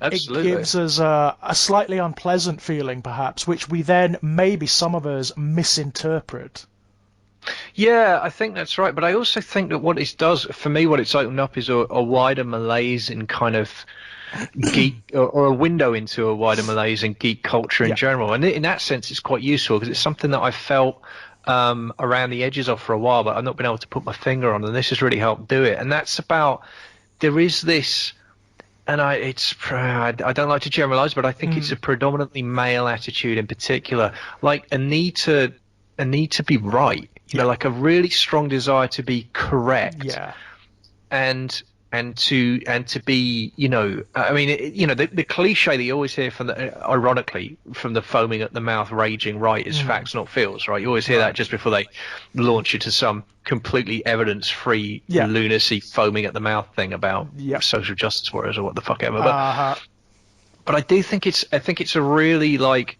it's a really strong cultural strain in some areas of geek criticism, and I see it predominantly, but not exclusively on the right. You do see it on the left as well from Oh time yeah, to you time, do. Unfortunately, I mean, and it's geek really culture's yeah. geek culture's unusual because obviously it does have left and right fields. That's absolutely true, but it also has its own strange internal subcultures that reference neither one nor the other.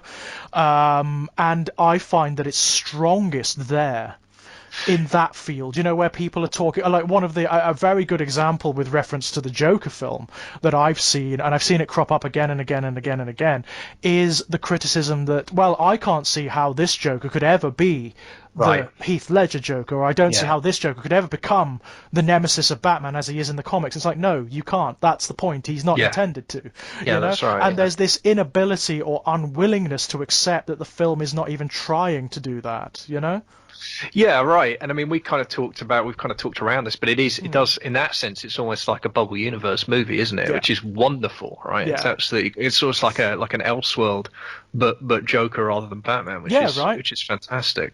But I think that, I mean, you picking up on what you said, I think that the interesting thing for me is, I mean, I really kind of detest those charts that say here's where you are politically, but you know the old one that's got the X, Y, and it's left, right, but then the other axis is authoritarian and libertarian. Yes, yeah.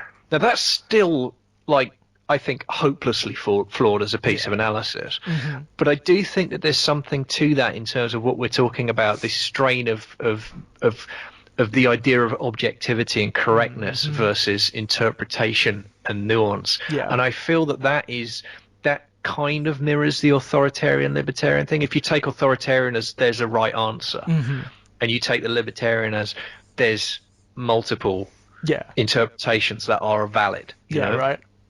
And the joy is in, because for me, what I love about a good piece of film criticism is I love reading a piece of, or any kind of art criticism. I love reading a piece of art criticism that gives me a new appreciation for the thing that was there. Yeah, even if I don't like the thing, if I read something about it or hear something about it that makes me think, oh, okay, that's what's going on. I was thinking about Alistair Stewart, who does The Full Lid, which is a weekly newsletter. And it's great because he just writes about whatever the hell he wants, and it's normally like a couple of thousand, and it's it's what he's watching on TV, what he's read, what he's listening to, whatever. And this guy is absolutely immersed. I mean, he looks after Pseudopod, which is the horror podcast, but he also does all kinds of other stuff. He's really clued into science fiction and fantasy, and very, very widely read. But what I love about his stuff is, like, he tends more towards, certainly in that newsletter, he tends more towards the fluffy end of stuff than me, in terms of science fiction and fantasy stuff in particular. And a lot of it's stuff that I personally don't have a great deal of interest in terms of engagement, but I fucking love reading this guy write about it. Yeah. Because I get what he gets out of it. And by getting that, I understand the value of this work that doesn't speak to me personally, and I see the value it has to someone else who's a live intelligence, who's really, because he's fearlessly interrogating, what is this saying to me? Yeah. Why did I resonate? I mean, he did one about Bad Boys for Life. I couldn't give a fuck less about Bad Boys for Life. Like, I really, really couldn't. But I'm really glad the film exists now. Yeah. Because I read what he had to say about it, and he had this amazing thing about heroic vulnerability and about aging and about the stuff that he got out of seeing the film, about what it had to say about all this stuff. And I thought, like, well, fucking hell, man.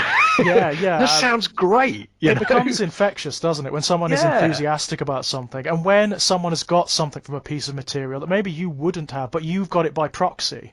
Yeah. Without having to see the film or without having to experience the art. Yeah, and I think that's the other thing. You're right. It's enthusiastic engagement. I mean, I've been thinking more and more about, as my life in horror wraps up, and I think about what's next and all that kind of stuff. One of the things I think about is, like, I always shy away from using the term criticism to describe what I do, because I always feel that there's something.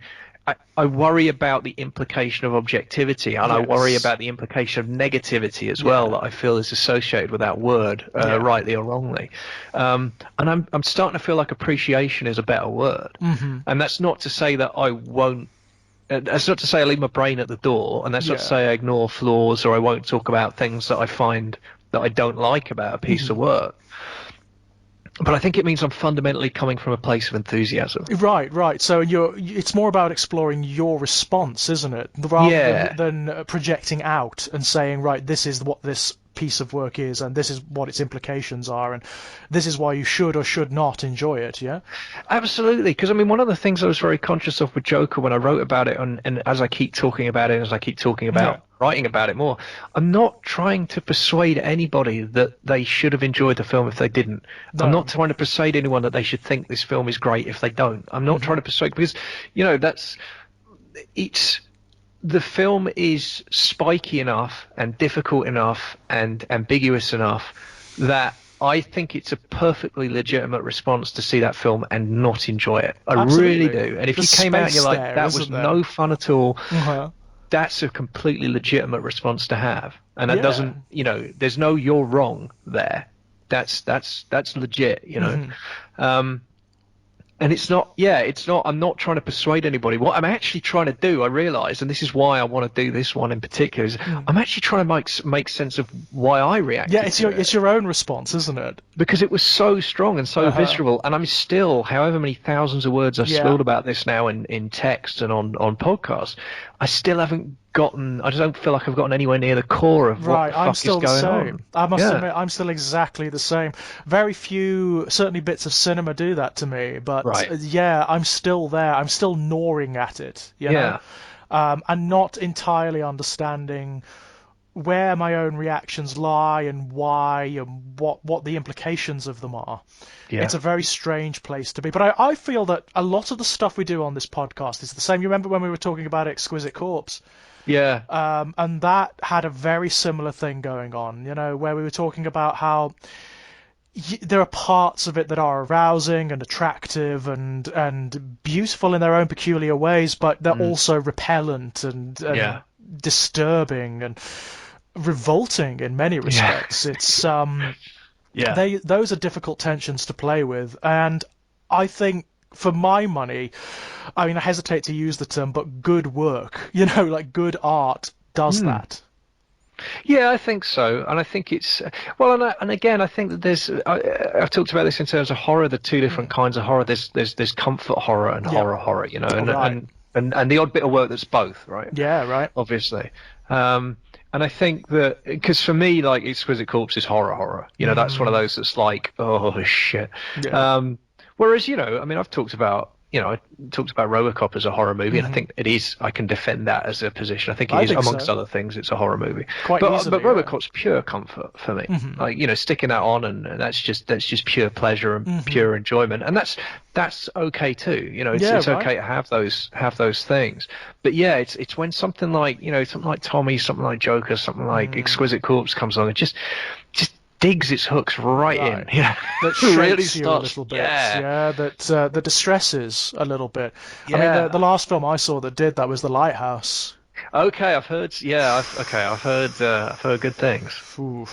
The word uncanny. Okay. It was made for this film. Okay. It was made. I mean, not in the colloquial sense, but like in the way that Sigmund Freud intended it. Okay. Yeah. Sure. It evokes reactions in a way that are so strange that as the audience member, you kind of sit there squirming, going, I don't know why I'm feeling this. I don't know what's going on. I can't quite define what I'm feeling. And it's making me very, very, very uncomfortable in the best way imaginable. Because that's Defoe and Pattinson, right? It is, and it's just Defoe and Pattinson. Right, so I hear, it's quite brilliant. It's quite brilliant. It left me feeling just shaken, It's like I don't understand why I was reacting to certain situations and sequences the way I was reacting, and I love that. Yeah, and that's a good feeling, and like that. I mean, I certainly think that that's what drives it, isn't it? That's what drives the urge to write about this stuff in a non-fiction capacity, to do that. It's about unpacking that fascination, and especially, as you say, it's the fascination with the repellent. It's the fascination with the thing that you're simultaneously drawn to and repulsed by. What is that about? It's like, I mean, I'm sure everyone listening to this has that horror book or film or video game that always shudders them to their core. Yeah. That always makes them feel slightly icky and creepy and strange, but that they return to again and again and again and again. Yeah. Yeah, absolutely. Well, I I mean, mean, yes. Anyone who's heard us talk about Isaac, I'm sure that's one of those, isn't it? It's a yeah, classic. Where I mean, God knows how many hours between us, how many hundreds of hours we sunk right. into that game at this Just point. absolutely. I And mean, it's never a comfortable experience, is it? no, it's an odd thing. It's an odd thing, that one. I mean, on So every level, you've yeah, got the yeah. frustration of the game, Absolutely. you've got the disturbia of the imagery, Yeah. all sort of mingling together. I mean, for me, the Blair Witch Project, the original Yeah. Blair Witch Project, does that Yeah. to Yeah. me.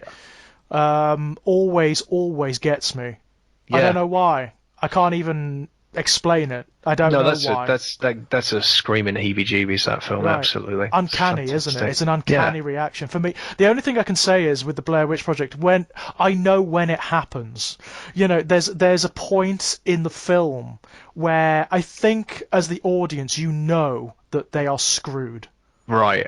but they don't know yet. And it's Yeah. like all I'm watching now is the confessions of dead people, Right. And it's Yeah. the fact that you don't know. Yeah. Nobody knows what happens. It's like there's no explanation at all. It could be any number of things. Oh, And that's it's yeah. so uncanny in that regard because there are Yeah. things that happen that may be supernatural, Right. but maybe not. No, right. It doesn't have to be. Right. And I think that I mean that's interesting because that's the crossover with Joker, isn't it? It's not the unknown, it's the unknowability. Yeah. Right. It's that What step is beyond it? that says this will never be resolved. This Right. cannot And be what is resolved. it? What Yeah. is happening to Yeah. them? If there is something out there, it doesn't necessarily have to be the Blair Witch. It can be anything, Yeah. What? Why as well? Because there is a point where it's just toying with them, Yeah. right? Yeah. It could take any one of them at any time it wants, and it's just toy. It's just being cruel. Yeah. It's like being cruel in a very infernal, demonic way. Well, or can it? Or is it bound by rules that we do Right. not That you just understand? don't know, yeah? Is there an internal morality or an internal set of rules, or is Right. it like physics? Is there an equation that has to be solved? Like a sort of a cult quality to Yeah. it all, yeah? Who knows? Who man? knows? It's why, I mean, we're drifting way off subject here, but it's one of the reasons I hated the 2016 remake. Right. I hated it good because it doesn't understand why the original works. It doesn't understand the ambiguity. So, I mean, Right. there's a point where you even see the fucking witch. Ooh, Right, no. right. Epic fail. And, the irony of that for me is that the rest of the film could have been brilliant and it Right. still would have failed totally Yeah. because of that.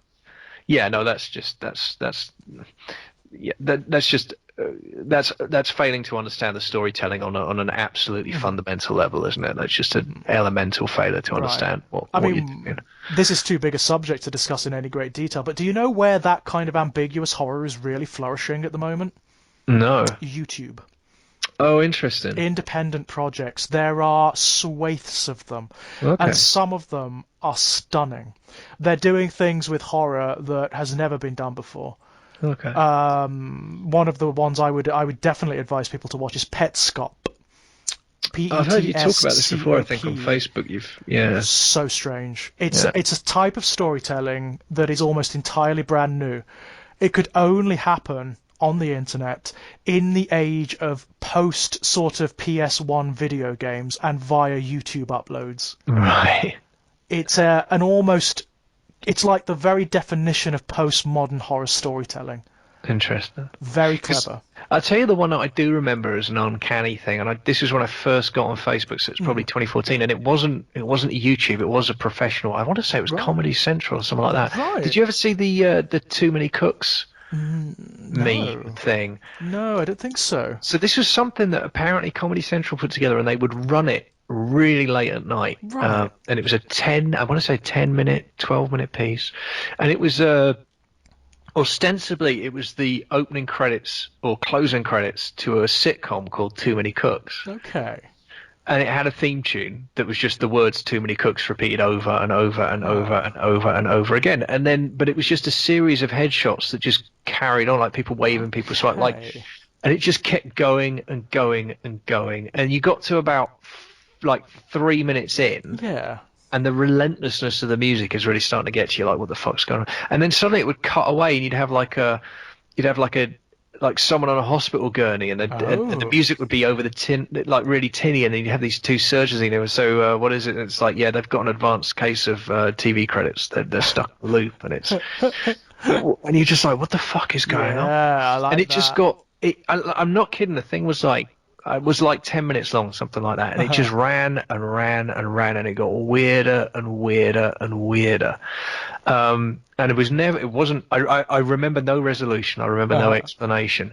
And what I love about it is, I mean, it stands on its own. I just remember watching it and just being transfixed, like, what the fuck is happening here? But the thing I love about it is, as originally intended, I love the idea that they put this on without explanation at 1 o'clock in the morning. Right. And the idea that you just be channel hopping, right?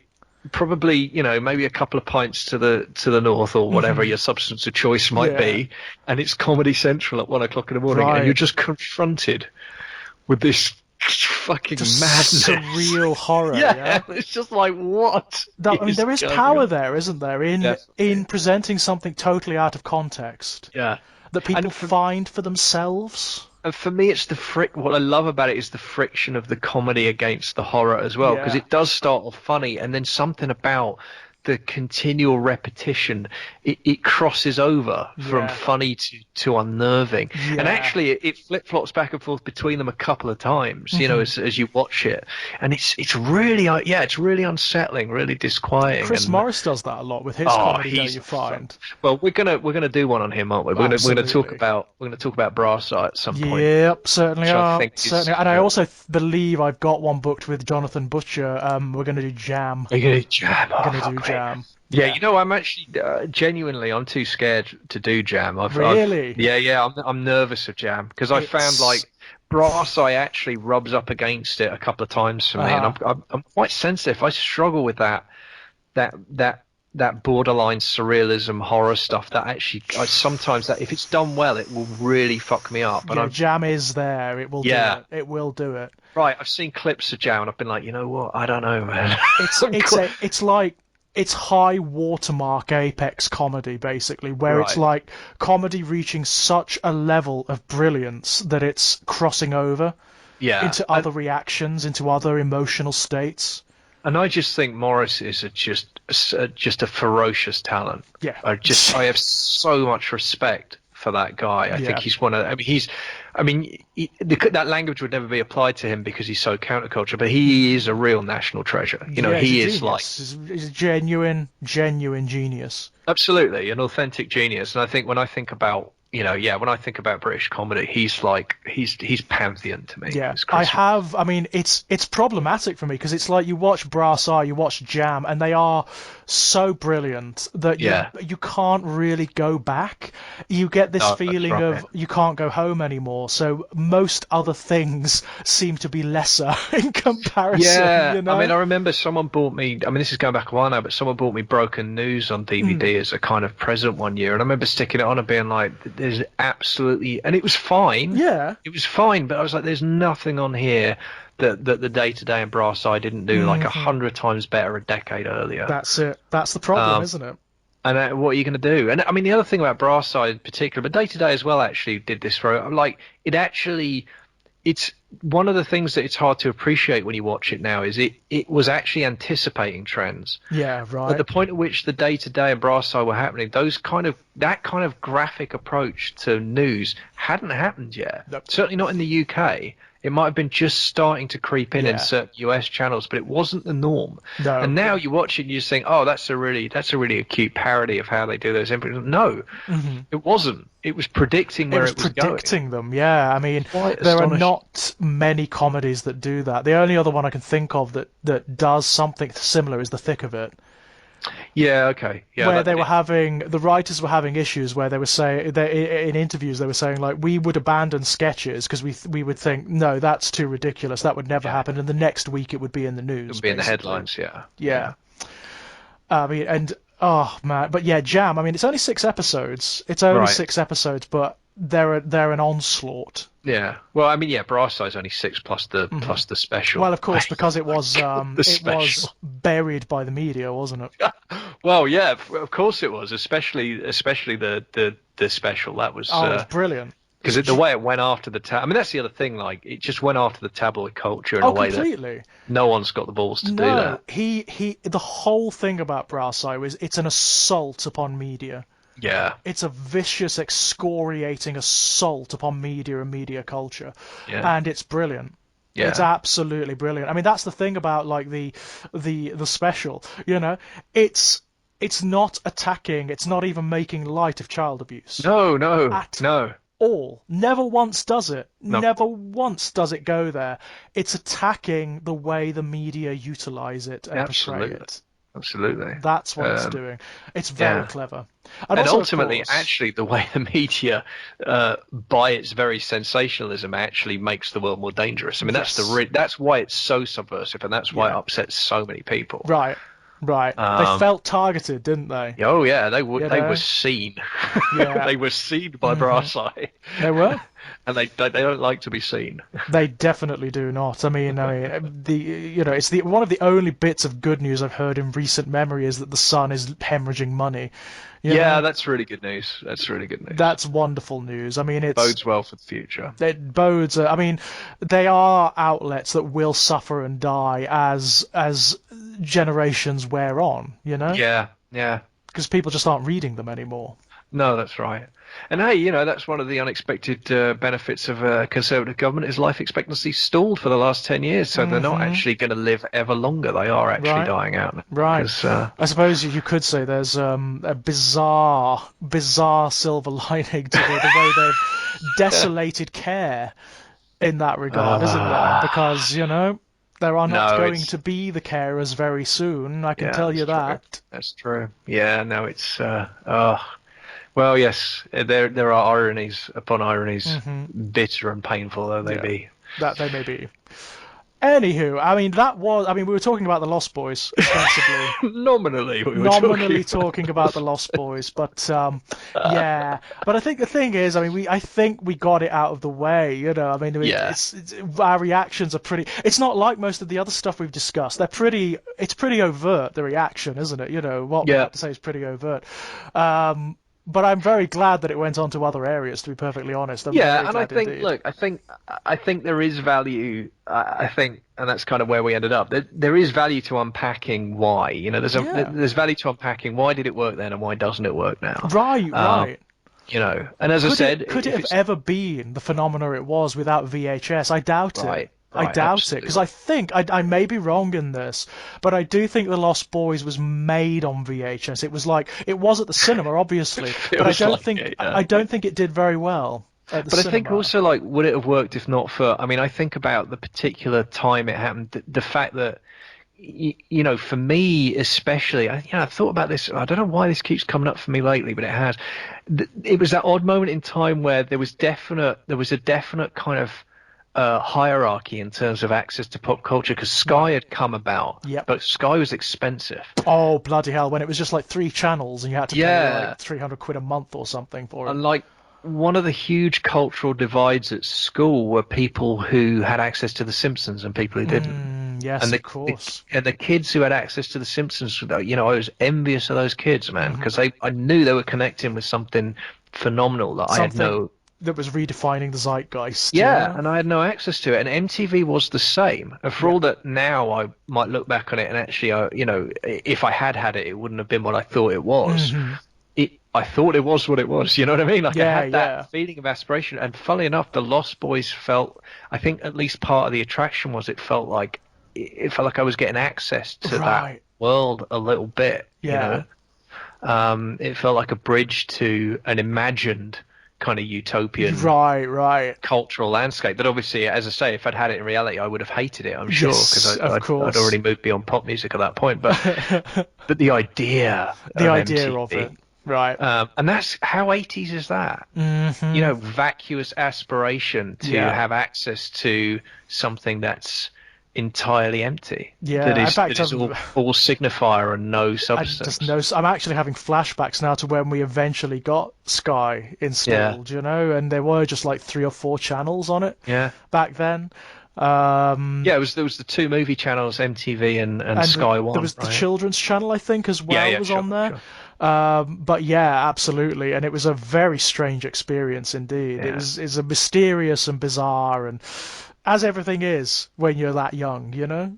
Yeah, but I think there's something about the desire, the desire for something and the unattainability of it, and the Right. feeling of the notion, understanding on a really deep level that the division was economic. Yeah. Right. It was economic circumstances that were stopping me getting access to this stuff I wanted. And then, of course, you have the corollary to that, which is, of course, the desolation you feel upon getting it and realizing that it's not what you Realized it's a want. You sack know, of shit. Yeah. it's not Well, what you want. yeah, actually, because the only other way in I had to MTV, which gave me a completely skewed idea of what it was Beavis and Butthead, because Right. that was on Channel 4, Yeah. and I stayed up late to watch that, and I videoed it for the first few episodes. I videoed it because I was obsessed with Beavis and Butthead. But of course, Yeah. Beavis and Butthead gives you completely the wrong idea of what MTV is. Right. Because you're watching Beavis and Butthead, going, "Wow, this looks amazing." And it's not. It's And it's not not what actually. MTV It's is. probably the best thing about MTV at that Right. point. Right. So I had the good shit anyway. As it turned out, I didn't, But again, it's that manufactured need, Yeah. that manufactured desire, and that feeling of alienation, and And that that sort feeling of keeping up with the Joneses status seeking as yeah. well. Yeah. And that's really ugly stuff, and it's quite. I mean, ultimately, it was empowering to realize I didn't want it. That was actually, in the longer term picture, Yeah. one of the key turning points of my life, probably in Yeah. retrospect, is the moment of whenever it was, the moment of realization of like, that's you don't buy your way into the stuff that you really love. That's Right. not Yeah. you don't need that. And it's not what you think it is, and it's not, redrawing my own internal ambitions away from, jumping through the hoop to get the cheese to Right. no, figure out what's actually important to you and Yes. pursue that. And Yeah. if money's part of what you need to get to where you need to, then work out how to get it. But don't assume that the pursuit of the thing itself is actually going to bring you any happiness, because it isn't. It So isn't, ultimately, yeah. it was a useful lesson, but it was a miserable time. It's a miserable time to be a teenager and not have a lot of money. The 80s. It was. Yes, I mean, of there's course. never a good time to be a teenager and not have a lot of money, but But the 80s was particularly pernicious, wasn't it? Because I think it was so particularly materialist. cruel for that. Yeah. Yeah, it was so materialist, you know. Yeah, it was exactly. It was. So I think that, and it's interesting how, and I think, as I said, and again, I don't disparage anyone who gets a happy dopamine hit from watching Lost Boys, but I think that's why I have such a strong visceral dislike for it now. Yeah. It's because it reminds me of that aspirational space and that bitterness of wanting something I knew I couldn't have, and how this was like a window into that Yeah. world. It's an encapsulation of it in many respects, isn't it? Yeah, absolutely is. And again, and then when you see it with adult eyes, it's the vacuousness just adds to the disillusionment and the anger. Oh God, why? Why did I want something Yeah. so awful? Why was I aspiring and jealous of something so empty and hollow? Yeah. Like, what the fuck? Oh man, this has been actually, I think, one of our best chats yet. To be honest. I really do, because it's gone to like, you wouldn't think that something that ostensibly was just a discussion about the Lost Boys would go this far. No.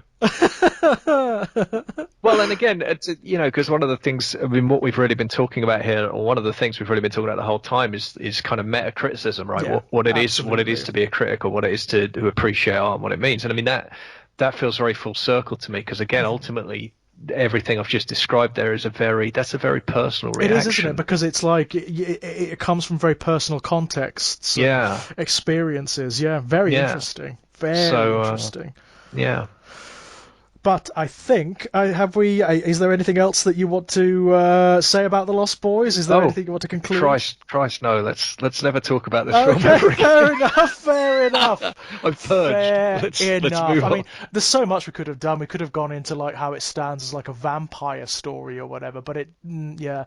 I think we can find a better vampire story to talk about. Oh, at some I think point. so too. I mean, would you like it? I mean, what's your experience with the Francis Ford Coppola Dracula, the I was 1982. just thinking that. Not a lot. I did see it at the time, but I think I only saw it a couple of times. My memories are very dim. So what? I mean, I don't have I would say this. I don't have a strong. I certainly don't have a strong emotional connection to Right. it. I'd like to get your reaction to that one, definitely at Yeah. some So point. but I have fond memories, for whatever that's worth. It's I Yeah. enjoy that one a lot. My feeling is based on what I can remember is that I think my feelings are both that it has some fairly deep flaws and it's very interesting. Oh, that's it exactly. That And is I it think exactly. I'd be quite happy to revisit that and maybe we could just Phenomenally yeah, flawed, like phenomenally flawed, but sure. also genius. Yeah.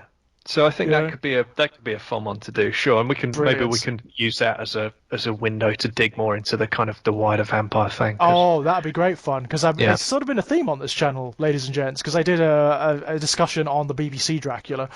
I did a discussion with Lex Jones Oh, about with the Lex, that's book, right. Yeah. yeah, about the book The Dracula and recent about like adaptation. other Yeah. vampire like lore and whatnot. So Mhm. it seems to be a theme. I don't know why, but and I'm also rereading Dracula at the moment. So I yeah, just seems to be Synchronicity. yeah, I don't know why. Just seems to be happening at the moment. It's because I'm on a Victorian kick. I don't know Oh, why. there you go. I reread The Strange Case of Dr. Jekyll and Mr. Hyde, bloody loved Right. it. Reread Frankenstein, bloody loved it. Right. Reread War of the Worlds, hated it to bits. Oh, interesting. Hate. Huh. Hated it to bits. Oh, And I'm currently reading, maybe we should get into that. That might be yeah, War of the interesting. Worlds, a I bit of haven't read H.G. that. Wells, yeah. Yeah, yeah. Interesting. Yeah, but, oh god, does that mean I have to go back and reread it? No, no. If you've read it recently, that's fine. Guy, I'll just do a good. catch up, and then we'll do Good. a thing. Good. Oh, brilliant. Steering clear of Wells in general at the moment. Oh, really? That's interesting. So, Yeah, oh, it was that bad, huh? Not just yeah, I don't like this story, but I don't like this prose. I don't like this. yeah. I just can't get on with it. I can't get Yeah. on. It's very Victorian. It is incredibly Victorian. I remember that. Very Yes. Yeah. Victorian. Dry as an old bone. It Yeah. really is. See, I have an affection for that, but I think a lot of that is rooted in just my adoration of the Conan Doyle Holmes stories. Oh, now those I love. Yeah, but I think I Like, love them so much I end up loving all Victoriana just off the back of that. I think I that's what mean, it is. they are pure story, aren't they? They're Yeah, they're like fucking glorious. there's no like wider extenuation or No, implication or anything. They're just like exercises in how you construct a story and do it like it's just so brilliantly, so yeah, beautifully. and few purer examples of the art being wiser than the man. I think. Right. Right, yeah. Of course. I Yeah. think they're object lessons on that. Yeah, definitely. Well then, Kit, are All you I'm right. sure that you have something to pimp out. Yeah, so always. So Mm-hmm. obviously the My Life in Horror crowdfund is complete, but that means Mm-hmm. that My Life in Horror Volume 1 will be coming out. It's Excellent. I've had the initial cover design conversation, which is very exciting with the cover designer. The editors already sent me over a few bits and pieces to look at, so that's ticking over. Really, Brilliant. really, really hoping for an April launch at StokerCon. Excellent In stuff. fact, I want to say that just if you're UK and you're a fan of the horror genre, you really want to think about getting your ass down to StokerCon. It is going to be amazing this year. When is that? So I want to say it's the weekend of the 18th of April. 18th of But it April. actually runs Thursday to Sunday. Right. Thursday they're running a series of academic papers on horror, and then Friday to Sunday is sort of the traditional con. But I'm going to be launching at least 2 and hopefully 3 titles there. Brilliant stuff. So yeah, short story collection, a novella. Which, hang on, I'm just going to check my messages because I might be able to reveal the title, Oh, okay. which we have been kicking around. Wow. Yes, I'm just checking that the publisher said he's happy with the idea. So it is called A Song for the End, A song for the end. Okay. and it is a semi-sequel to The Finite, Okay. featuring Luke, who is a character who is in The Finite but not in The Finite, but he is very much in A Song for the End. He's a central figure in A Song for the End. Interesting. Yep, and that is that will be coming out at StokerCon with Horrific Tales, which I'm absolutely thrilled about. And yes, a short story collection with the Black Shock as well. So, and hopefully My Life in Horror Volume 1. So busy. Yeah, And right. And if you want to keep up on all that stuff and get it before anyone else, the Patreon is ticking away there as well. So $1 a month, get something new from me every single week. Piece of fiction, piece of non-fiction, piece of audio. But that's still there. So yeah, if you want the inside scoop, I mean, $1 a month, it's a very low fee, and it keeps me helps keep me afloat. So yeah, check that out by all means. Links below, by the way, ladies and gents. Links below, as always. As for me, you can find me in the usual places, knocking about here on Exaggerated Elegy. You can get me at Twitter on Enigmatic Elegy if you want to chat. You can find my written work at strangeplaygrounds.com and largely available over Amazon and various other places. Born in Blood Volume 2 will be coming out very soon, later this year. So that's all fun. And apart from that, I think that's it. So, Kit, thank you so much once again. Oh, thank you, man. It's been a joy. Pleasure. Really good fun chatting today. Yep. Until next time, guys, bye-bye. All right, see you.